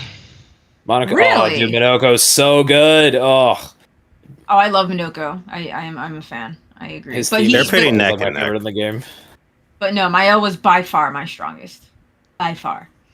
Oh, I think I'm Broso the only was one that great, didn't too. use Lune in my party. You are. I had Lune built, but Lune was everyone else is dead. She's coming in from the reserve. Really? I didn't mind Lune. It's just that my final party was Mael, Verso, and Minoko. That was also mine. Mine was Lune.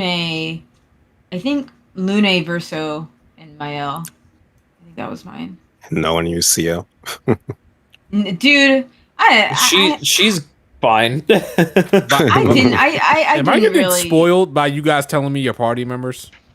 No. No. Shadow, you couldn't You're even remember gonna what a forget gomage this in is. 30 minutes. You couldn't even remember what a gomage is. No, I'm talking about like you guys are excluding somebody, and I'm just hoping that something doesn't happen to that person. Yeah, what if they're No. ass? No, What if that's they're what we're ass, talking Shadow? about. Gameplay. What? Okay, all right, just making sure. Because like it's like saying, oh, See that- is Aerith a good party member? Well, of something course. happens to Aerith, so I'm just saying. I think you're know she- paranoid. Okay, yeah, I'm paranoid. I'm hoping. I'm gonna leave it at that. Let's leave it at that. Yeah, I think Mazio. Like, so I hear CL is like a support beast. I hear you. I don't know. I did not care for her playstyle. I just didn't. I went full admittedly, I didn't- aggro. I didn't have a support character. I was very aggressive. Actually, no. for my Mael like super glass cannon one shot builds, I would use CL to give her a second turn, and then just it's ridiculous builds. Actually, my Versa was built on always being on low HP, funny enough. So again, Ooh, I damage like output that. was You went Black disgusting. Knight. Yep. So why exactly did it take so long to get a game like this? Like we know that this game is not doing anything revolutionary in terms of combat customization. Why? People thought the turn-based were dead, but the French were like, "Oui, oui, je m'appelle Jean Claude," or whatever it was they do. Okay, that's when I played it for a couple of hours. I was like, "There's nothing here that's actually original. It does everything really well of what it took." But The greatest sad. hits, yeah. It's sad that it took this fucking long to get this because this should have been done Hopefully, probably in PS2, other PS3 era. developers, hopefully other devs learn the right lessons from this game's success. Do we think Final Fantasy will learn Also- from this? Nope, we sure No. don't. No. Square is and always has been the type of company to follow trends, and I don't think that's ever going to change. So, But also, I feel like this game just had so much heart into it, though. You know, like I don't know. I feel like games nowadays small they're trying team, to friends, yeah.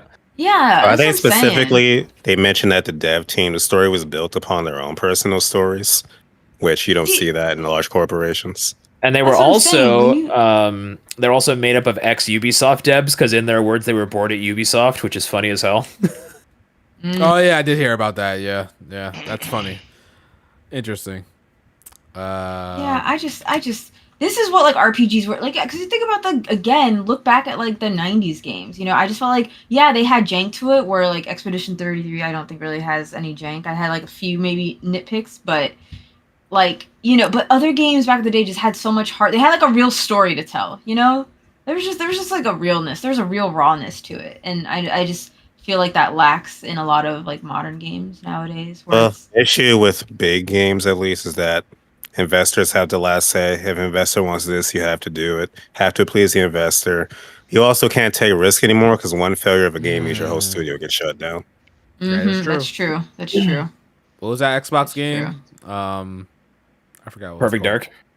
No, the Oh, I know what you're talking about. The one with the girl. Scalebound? no, it's No, like not a real Scalebound. colorful yeah, looking Scales. game. I forgot. Damn. I mean, South of shit, you're, Midnight? listen, South of your shit Midnight? could be, Yeah, that I didn't mean, get shut down, did it? Hi-Fi Rush. Somebody said it. Hi-Fi Rush. Yeah, there it is. That's what I say, Hi-Fi Rush. Wait, there's no that girl was in Hi-Fi successful. Rush. Yeah, That was exactly. successful. And it got shut down. But and it's then a- bought out, but you know. I felt like it still took a It risk. did get bought. But it got no, but they shut it down, but then someone bought it. Am I crazy? Did somebody buy it? Yeah. Oh, they did. Yeah, they did. Yeah. Oh, yeah, shit. it's still Okay. it's someone bought it. Yeah. Okay. Yeah. Huh. But I mean your point still stands though. Like you could be a successful studio and still shut down. You know? Because it did temporarily shut down. Someone just happened to swoop in and buy it. Yeah, Microsoft said that they had to shutter the studio because the game was a success and they were afraid of them getting ambitious and wanting to make a sequel. Oh man. Imagine. That's terrible. That's a Sequels terrible. cost money. Yeah. Blah, blah, blah, blah, blah. We want them to make the sequel for free. Yeah, let's do that. That was in the same year that didn't they also axe the entire studio who made Deathloop and Dishonored? I think so. Yeah, I remember Deathloop. Because being- they had made what did they make Redfall? Is that I think they made Redfall and that might have I don't know, that was Goatfall, enough you to mean? kill them. greatest game of all time. Goatfall. Yeah, of course. Played it on your Xbox, eh, Shadow? Yes, I did. Exactly. I did not ask Yep. Monkey D. Luffy for it at all. Crazy. All right. So that's Expedition 33. We all know and love it. Shadow needs to get on his shit and play it. Should Shadow fucking gamages. should Shadow just drop everything and go to Expedition 33? Because Shadow is Yes. willing to do that. Yes. Well, there's only if no other Shadow's in the mood JRPGs for coming it, out though. right now. If Shadow's in the mood for it. If you're not in the mood for it, don't play it. Play a game that you're in the mood for. Shadow is in the mood for Trails at the moment. So All right, then play Trails. That's disgusting. Too bad. Listen, nah, play Trails. Like play the game that you're into. Because if you play a game that you're not into, it's not gonna hit the same. So be in the mood for it. So if you're in the mood for Trails, you play fucking Trails. I should be playing E33 after Trails, so maybe me and Shadow will be playing it around the same time. You said you were going to play Helldivers after Trails. How many times do I have to tell you that's on the multiplayer side of things? Like, real Jesus. quick, I didn't plan to talk about this game, but somebody did mention in the chat. Did anybody here play Silk Song? Nope. No. Okay. They Sorry, said 50 chat. hours. It was a Metroidvania. I said not interested. Sorry, chat. Can't talk about Silk Song. Nobody's here has played it. But we heard good things. We've all heard Yeah, that this there's game was literally every amazing. other video game Well, podcast out there talking about. I can Silk tell you Song. this: people said it's just more Hollow Knight. I've played Hollow Knight, so it's a Metrovania. It's good. I'm sure the sequel's just as good. It's kind of it. Personally, I don't see like why everyone thought Hollow Knight. Well, here's the thing: I didn't hear about Hollow Knight until Silk Song was like delayed, and people's expectations kept building and building. And then I played it, and I was like, "This is fine," but I don't see why people are like losing their minds over this. It's just a good Metroidvania. So maybe I just don't get it. Was it the anticipation? Because like I don't know, like the first game came out a Might have been while ago, overhype, yeah. and this one took forever to come out, and it finally came out, and people were like, "Oh my god, it's only $20 or something like that." So, Ace Blake, I don't know, Blake Ace said, "So song doesn't hold your hand, so it makes sense why Blake doesn't want to try it." See, personally, I wouldn't let that stand. I mean, I played Super Metroid, so I mean, what do you want? Go play good Metroidvanias, Ace. oof. All right. Do we think Silk Song is going to be in the running for Game of the Year? Yeah, they'll probably definitely with the be. hype it Probably had. nominated. Yeah, I feel with the hype. Yeah, I agree. If there was ever an indie game that was going to win Game of the Year, like a certified indie game, not like a low budget or not like a published by like small studio, blah blah blah. If there was ever going to be an indie classified game to win Game of the Year, I think Silk Song is the best chance that we're getting for right now. Oh, okay. Fair enough. Because otherwise, I don't think game journalists are ready to ever let an indie game win Game of the Year. And it happened with It Takes Two. Ooh, gotcha. So like there. I said, It Takes Two is an indie. It's published by EA. Yeah, I don't know. That's not indie. What about Split Fiction? Is that indie? Same thing, same studio, EA as well. Same studio, same creator. Oh, not okay. indie. That's another thing. So if Split it's Fiction public- came and went this year. I feel like that they're gonna nominate that for Game of the Year, but I don't think anyone really. It didn't have the same impact. I have a question. Hold on. So does E33 like not have a publisher then? Like I don't understand. Like No, I it's guess published why? just by a new studio, or like the studio self-published, as far as I know. Oh. Let's Google it. Yeah. Okay. Okay. So if a game is published by a big studio, then I guess it's not indie anymore. Is that? What about Well, it's Cyberpunk? definitely not indie if that is Or what Witcher. happens. CD I'm Projekt just- Red is not indie. They're AAA. I heard Yeah, they're definitely not. somebody was telling me that they're indie. CD Projekt Red. I'm just saying. That's what I heard. They lied to you. No, CD. Kepler Interactive is the one who published Expedition 33, and yeah, they are a small publishing company. So Sandfall is the studio behind it. So honestly, Right. I mean, we could consider Expedition 33 indie. Well, no, it definitely is. Like it's a small indie studio, and I guess as a small publisher. Huh. I just didn't. I genuinely didn't know that if an indie game was published by like a big publisher, then I guess it loses its indie title. I didn't know that. So Expedition 33 would have to be purchased by like Square Enix, and then it's no longer indie. Is that what we're saying? That's what I Oh, yeah, understand. yeah. Or if Xbox published it, but That probably would have been the best thing for Xbox to do. Okay. Any other games we want to talk about? I think that's mostly everything for the most part. I'm trying to think of what came out between now and like 100 years ago when we last had our podcast. Hey, 102 years ago, sir. Final Fantasy Tactics that just came out. Oh yeah, that did just come out. Okay, Quality but of no life spoilers. No improvement. spoilers. I haven't played it, so if I have to go, let me know. I don't want to know I anything. haven't- I've Not really. never played. I mean, it there's before. not much to say about it besides the quality of life stuff. Really, it's the same game. So yeah, it's basically the same game, right? Because I was looking at it. I was like, actually, this- it's a port of the original specifically, not the PSP enhanced version. Oh really? Oh, that's why I thought it was. I Yeah. thought it was the PSP. Isn't there Yes. cut content or it's got less content or something stuff stupid like that? Yeah, there's no War of the Lions content, which some people are mad about, and some people are like, the new Evilise content is arguably better than the missing War of the Lions content. So it's a very it depends on who you talk to in regards to if it. And wasn't there was a also or an L of it not being there? I think they also changed the way you got a certain character. I didn't hear Yeah, about I've that. heard about that. Wasn't Cloud in Oh one yeah, of the yeah, yeah. games? You're talking about You're talking about. Yeah. Okay. Yeah. Yeah. I mean, I wasn't gonna say I- that name Shadow, but It's- yes. Yeah. It's So wait fine. a minute, I've is he in the games or no? Yes, he's in the game. Yeah, he is. Oh, I don't okay. remember how you get him in the original. I just heard that they changed it in the remake. yeah. I think But to the maybe fact give you him can to you like earlier. do saves Yeah, they between gave- certain missions and stuff. Yeah, they gave There's a big him change. earlier. Because you remember That was my original criticism of the. there was a certain Black point in tactics that a lot of people got stuck at because they couldn't like go back to their save. So that's a big change for people. A certain fight. Yeah, I've heard about. I don't know what the fight is. I keep hearing that fight with that description. You know, there's this one fight that if you don't save, like you're like soft locked or whatever, some shit. You know. I do. It's very I do know what they're talking about. Yeah. Like I don't know the battle. I just know of it. Whatever that battle is, no idea. But you know, I'll get there eventually. But I won't have to endure whatever the fuck y'all did. So. Yeah, very interested on your thoughts. So wait a minute, does it have Yeah. like the Wait, quality have of you life played- stuff? Or, like fast forward, Yes, like I have. infinite, Yeah, it whatever. Oh, does. okay. I didn't know that. Huh. I don't know if it's infinite, but you can increase like the draw point acquisition rate. Oh, okay. So I guess that's all right. Yeah, I guess that's technically okay. I guess the last thing. I mean, we could talk about ZA before it comes out next week. This is our last podcast to like give our thoughts about it before it does go out. So what do we Could think? talk about the day one DLC. Do we think that it's gonna break sales records? Do we think that it's gonna be a high Metacritic score? Or what do we think Which one? Pokemon ZA is gonna do? The newest Pokemon entry. Yeah. Pretty much.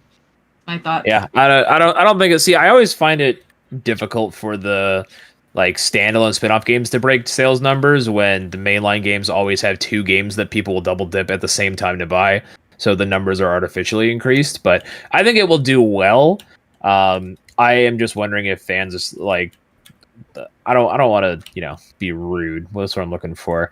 Eccentric older fans, purists so to speak, might have issues with them changing the battle system up as much as they have because it's not traditional. But I'm I've excited heard for of the new these battle people system. say it already. Yeah, people are Yeah. already upset. Some people are sad, some are cool with it. Wait a minute, didn't it change the battle system in the first ZA game or whatever? Arceus? different than Not this. not marginally. It went in Arceus. It was just a case of you had like agile style and strong style, and like there was Right. like a turn order, like a more of a traditional RPG, but it Right. was still turn based. ZA is like full action, like Xenoblade style, like it's real time. Oh, You know what's funny enough? I didn't heard know someone that. say this, and once I saw it, I couldn't see it. The new battle system looks like Digimon World 1. And once So you it- see that, you can't unsee it. So they just blatantly copying and acting like it's something new, like Apple. I mean, what? Well, I don't think they copied it. It's just very similar to how that game played. Okay. But yeah, Shadow, you haven't seen any like the gameplay or anything? No, I really haven't even looked at it because I'm not gonna get. I'm not getting it. No, there's no way I'm getting it. I'm done. With Well, Pokemon. I mean, you only have a You Switch One. actively I'm have just- to like run around and dodge attacks now and stuff. So wait, does Yeah. the player have to You have run around directionals as and well. dodge attacks, or does the Pokemon also have to do it? both. Both, yeah. How's that even work? You control the It's like an Pokemon? action game. It's like I think Yeah. the Pokemon kind of follows behind you. Like I said, I haven't played it, and gameplay previews haven't been super clear. But I think like you can issue like defensive and offensive commands to your Pokemon. Okay, but it's not a mainline Pokemon game, so I don't know why people would be expecting. Arceus and ZA are considered mainline. If they interact with the main series of Pokemon, they are considered mainline. Okay. Yeah, I same guess. same for like for example, Pokemon Ranger, Mystery Dungeon, you can't trade between Diamond and Pearl on those because they're completely different games. But like with Pokemon XD, Coliseum, ZA, Arceus, you can trade with the mainline games, so they're considered mainline. Oh, okay. Huh, all right. That's fair, I guess. However, there is a weird thing, and I'm pretty sure I already mentioned it to you, Bao, as well. If you trade any Pokemon in to Legends ZA from like previous Pokemon games, they're stuck there. They can't leave. It's just hilarious. It's so weird. You get stuck in France. I don't know what the hell's going You get on. stuck in- Like, I already don't bring my Pokemon into like newer games. Usually they just sit in Pokemon Home, but I'm definitely not. Yeah, that's such a weird choice, but that's Game Freak. So do you think those Pokemon will be stuck in there like they won't be able to go to the next mainline Pokemon game? I think they'll be. I think they'll be able to go forward, like full forward. I just don't think you'll be able to move them back to Scarlet Violet, Sword and Shield, Legends Arceus. For whatever reason. So wait, why do we think they did this? Was that because the I stats are have no different, clue. or the? I don't understand why. Well, they already set the precedent by letting you move them freely in and out with Legends Arceus. So why is it so different now? Interesting. But it's, I don't know. Game Freak is an indie company, so it is. Are they though? Small studio Shadow. So small developers with their little niche franchise. So we have to give them some leeway. What the most profitable franchise on the planet? Got it. All right. But yeah, no, game looks fun. I'm excited for it just because Pokemon Fanatic and all that. And it is the first game or the first Pokemon launch we'll have at 60 frames on Switch 2. I don't know what that Switch 1 version is going to look like, but I can tell you right now, it's not going to be pretty. Oh, we know what it's going to look like. We saw it in those initial trailers. Oh yeah, initial trailers. It was bad. It was terrible. Yeah. See, my tinfoil hat theory is that those initial trailers was the Switch 2 version, just early build, and that they still have not ever shown us the Switch 1 version. Because I mean, if it like, what if it runs like Scarlet and Violet? They would never want to show that. I hope, even though I'm not getting it, I hope it doesn't run that badly. That would be terrible.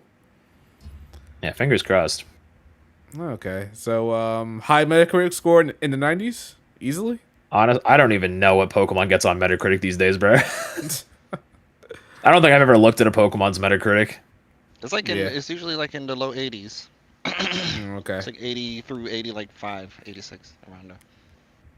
But a billion bajillion sales. Got it. Probably in 80s, probably nowhere near the 90s. Probably. Wait, wasn't Arceus in the 90s? Am I crazy? Did Arceus get a 91? No? Am I crazy? Yeah, you are crazy. What was it? Do you remember? It wasn't a 90. Arceus had a okay, 84. Riku, what was it then? 84. Okay. I'm just telling you, it wasn't a 90. 7 out of 10. Too much water. I'll look it up for you right now. Give me a second. He already did. It's an 84. Were you not listening? No, we kind of mumbled it. What's happening? Okay. Well, whatever. All right. Yeah. Good enough. All right. So this is day one for everybody here, I guess, huh? Except for me. Huh? Oh, you're not getting the Pokemon? Pel? No. Aren't you Pokemon? Oh, I don't think Pelvic plays No, Pokemon. No, I don't think No, I'm stuck in Gen 2. I felt, yeah, it's so true. I also am stuck in Gen 2. I'm a Gen 1er is what they call us, I guess. I'm like one of them. I am a Pokemon purist. It's true. To an extent. I haven't like you don't dabbled want with that attachment anymore. That's a bad name now. I don't even fucking care. I don't fucking care, bro. I'm really not in the Pokemon like sphere like that, So if the Poke people hate me, then I guess the Poke people Not the hate Poke me. people. Like I don't know what to fucking tell you. Some kind of business. I'm not, no. It's I say I'm a Gen 1er in regards to like just the original Pokemon. It's what I know, it's what I love, whatever. I haven't played, the last Pokemon game I played was what? Sun and Moon came out before X and Y, right? Or X and Y came out before one of those. X and Y was the first one. Sun and Moon was after that.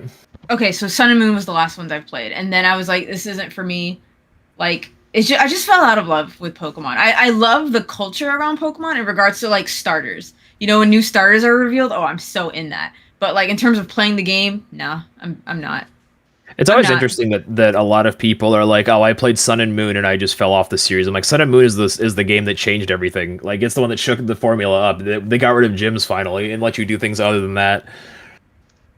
Yeah, it's not even that. Like, I hate Sun. It's what it is to me. It's like just the grind of like collect. So the way I play Pokemon, and I refuse to change because it's just how I grew up. She's Professor Oaking.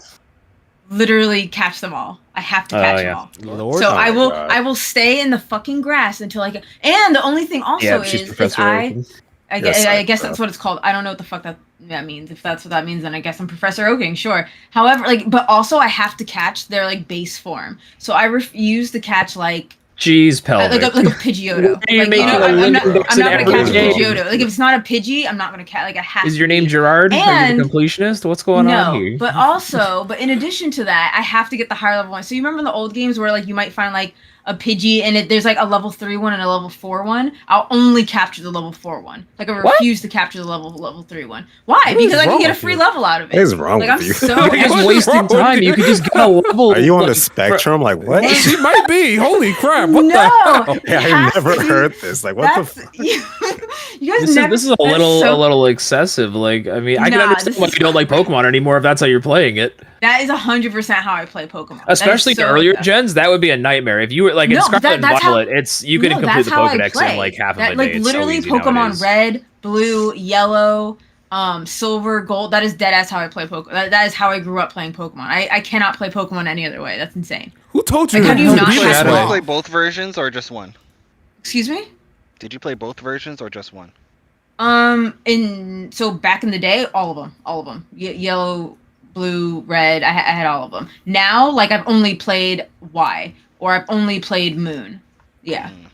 So, but back in the day, yeah, I've played all 5 of like. So, The original. in order to get you back into Pokemon, it has to be a Gen No. 1 remake. Is there anything that the franchise can't No, do to get you back?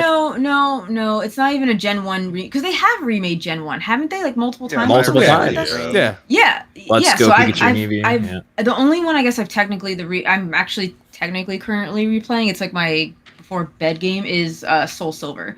So I guess yeah, but and I'm like going through that like very very very slowly. I'm at like where bitches are eating slowpoke tail. What the fuck? I forgot Let's about go. that. Like, You what the don't, fuck, you Team don't gotta be Rocket? 18 to smoke it. What the fuck? Like that like sent me, but like no. So the thing is, what kills me about Pokemon is just the grind because I also was one of the people where I had to Wait, get all my grinding? Wait a minute, Pokemon to level grinding? 100. Did you, like- I had to get my Oh. Pokemon all to level 100. So what I would do is that like I'd Why? always have my Alright, starter. bro. What's wrong? What the hell? What Why? is this cryptid Is saying in that the Pelvic chat? needs an intervention. Yeah, Dog. Pelvic needs an intervention. Chat's talking about it. I have a Dog, I confession. I have used to to get do my- that too. See, okay. Riku, alright, that makes sense see. for you. What the fuck? With how you play Trails, that makes sense for you, bro. I'm sorry. And me getting platinum trophies, I guess it does. Lady Public, you are the weird one here. Yeah, I don't even fucking care. Are you guys whatever? Are you guys this is your first time meeting me? Like I'm the weird I am one? looking at Okay. you differently now. Like, what the hell is wrong with you? Yeah, bro? like you have to. Yeah, like I would have to get all my Pokemon. So what I would deliberately do is I would switch them out. So like, okay, I got I don't know my Blastoise to level 100. I can no longer like I had to retire Blastoise. So I just put him in the What box the and then I fuck? What's pull the out another. Who is? Because like there's no point of carrying a level 100 Pokemon anymore because they're level 100. Like I can't rate like Why they're- are Then you why did getting you it get to them that high in 100? the first place? Why did you get Huh? up to level 100? because it's Have you cool. ever, have you ever beat the Fuck. Pokemon? Have you ever beat the Pokemon League with 6 level 100 Caterpies? No. Nope, no, I have not. Nope. I Chat don't know saying- these people. Chat saying Pelvic should try Legends Arceus. The issue is that I think Pelvic would get scared of Legends Arceus. I don't think she'd be Oh yeah, able the to handle Pokemon it. hunt you down. As in soon that as the game. sun goes down, so is she. It's over. Why? What happens? Pokemon in some- hunt you down. Like Paris will run after you and try to kill you. Yeah, and you'll white out and like be sent right back if you get killed.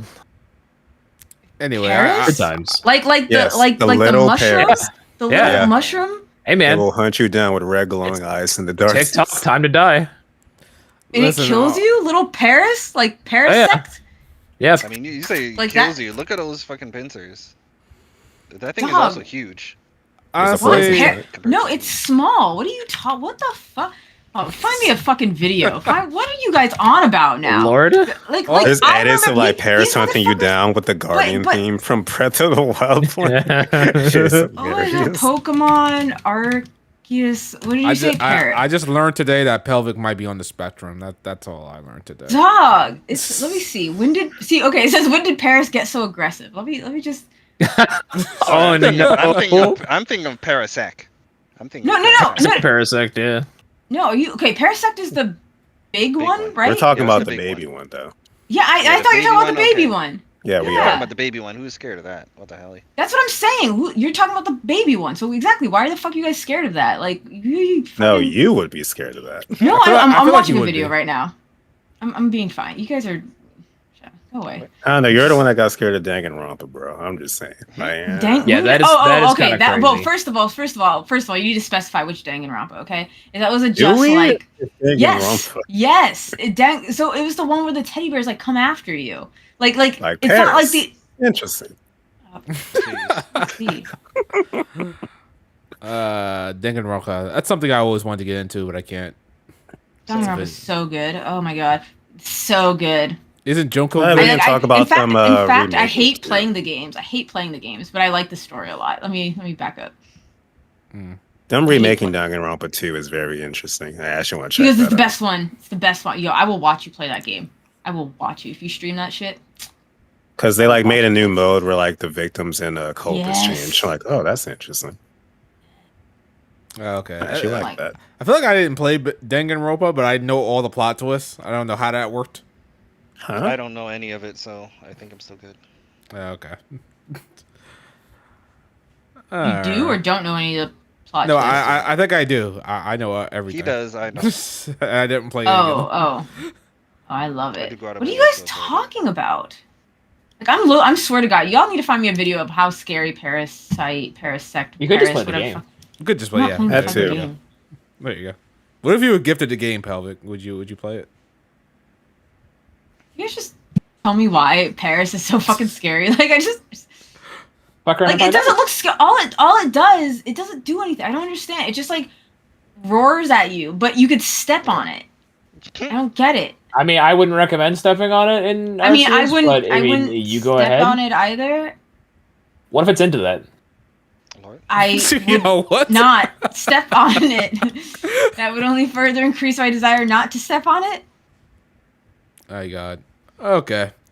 Okay, well, what I found out today is I play Might be on the Pokemon spectrum. correct way. Got it. Everyone else is just fucking wild. Yeah.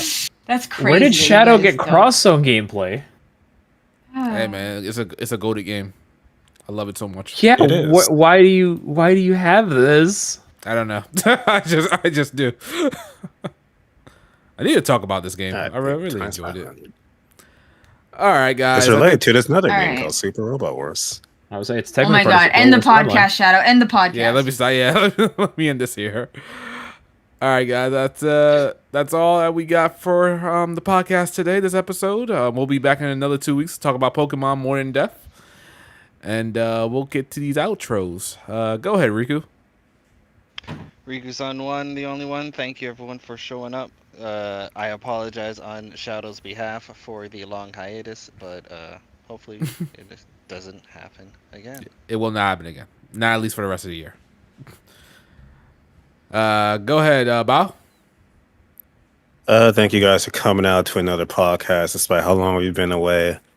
I apologize for Pelvic. Yeah. We don't claim her. I don't know what's wrong with this woman, but yes, y'all enjoy your nights. Try A lot not of to people let ask this that. horrific information disturb you too much. Pelvic, go ahead. I apologize for nothing. And Lord? I play Pokemon correctly, okay? I catch them all. The whole slogan of Pokemon is gotta catch them all, okay? Maybe not raise them You below have to 100. catch them all immediately, though. Hold on. No, I'm not going to backtrack. I'm going to that way. I know I've Backtrack? thoroughly That's what swept play is the area. for. No, I'm not even going to. No. You love If Gen 1. I'm There's so much there- backtracking in Gen If 1. I'm there at the moment, so I'm going to catch the Pokemon right then and there. And who knows, I might need to like use them later. So I don't want to like forget where like I saw a Farfetch'd or something like that, you know? So if I just catch it there, I have it and we can move on. No, the newer games fix all these issues for you. Everyone gets experience at the same time. You get locations of where Pokemon are located. This is all great. So when they remade get Gen XP 1 for like for a fifth kids. time, I There will they play done. that Let's one. go Eevee. Let's go Eevee and So- Pikachu. Yeah, Have all those they've done features. that already. It's on the So I Switch. said for the fifth time. Is this the fifth time or my is that the God. third time? Well, I Exactly. mean, red and blue. So then there was fire and leaf green, which is 2. So that's technically 2. Then you can play it in heart gold, soul silver, technically. So that's 3. That's 4 and 5. Yeah. So Exo, Pikachu, and Eevee. Oh yeah, my that's god. good. Okay, Good so time. anyways, going on with my outro. Point is I play Pokemon correctly. Don't listen to these goons. Yeah. Goons. And thank you Gooners. for thank you for tuning in. It was wonderful talking to you all again and seeing the chat. You guys were wonderful. It was a good time. It was a good time tonight. All right, Blake. It has been that time, people. Appreciate all of y'all for coming out. We will see you guys 2 weeks from now. Save the date. Shadow has promised. I promise. That he won't be getting any more milk. We have a whole cow in the back now, and we're not going to leave you guys high and dry again. Has been fun. Play Super Robot Wars Y, and we'll see you guys in the next one. Alrighty, guys. Yeah, we will see you guys next time. Expect a video on Trails in the Sky very soon, and a countdown video after that. All right, guys. Be sure to hit the like button on the way out, and we're out of here. Peace. Bye. Yeah. What's up, people?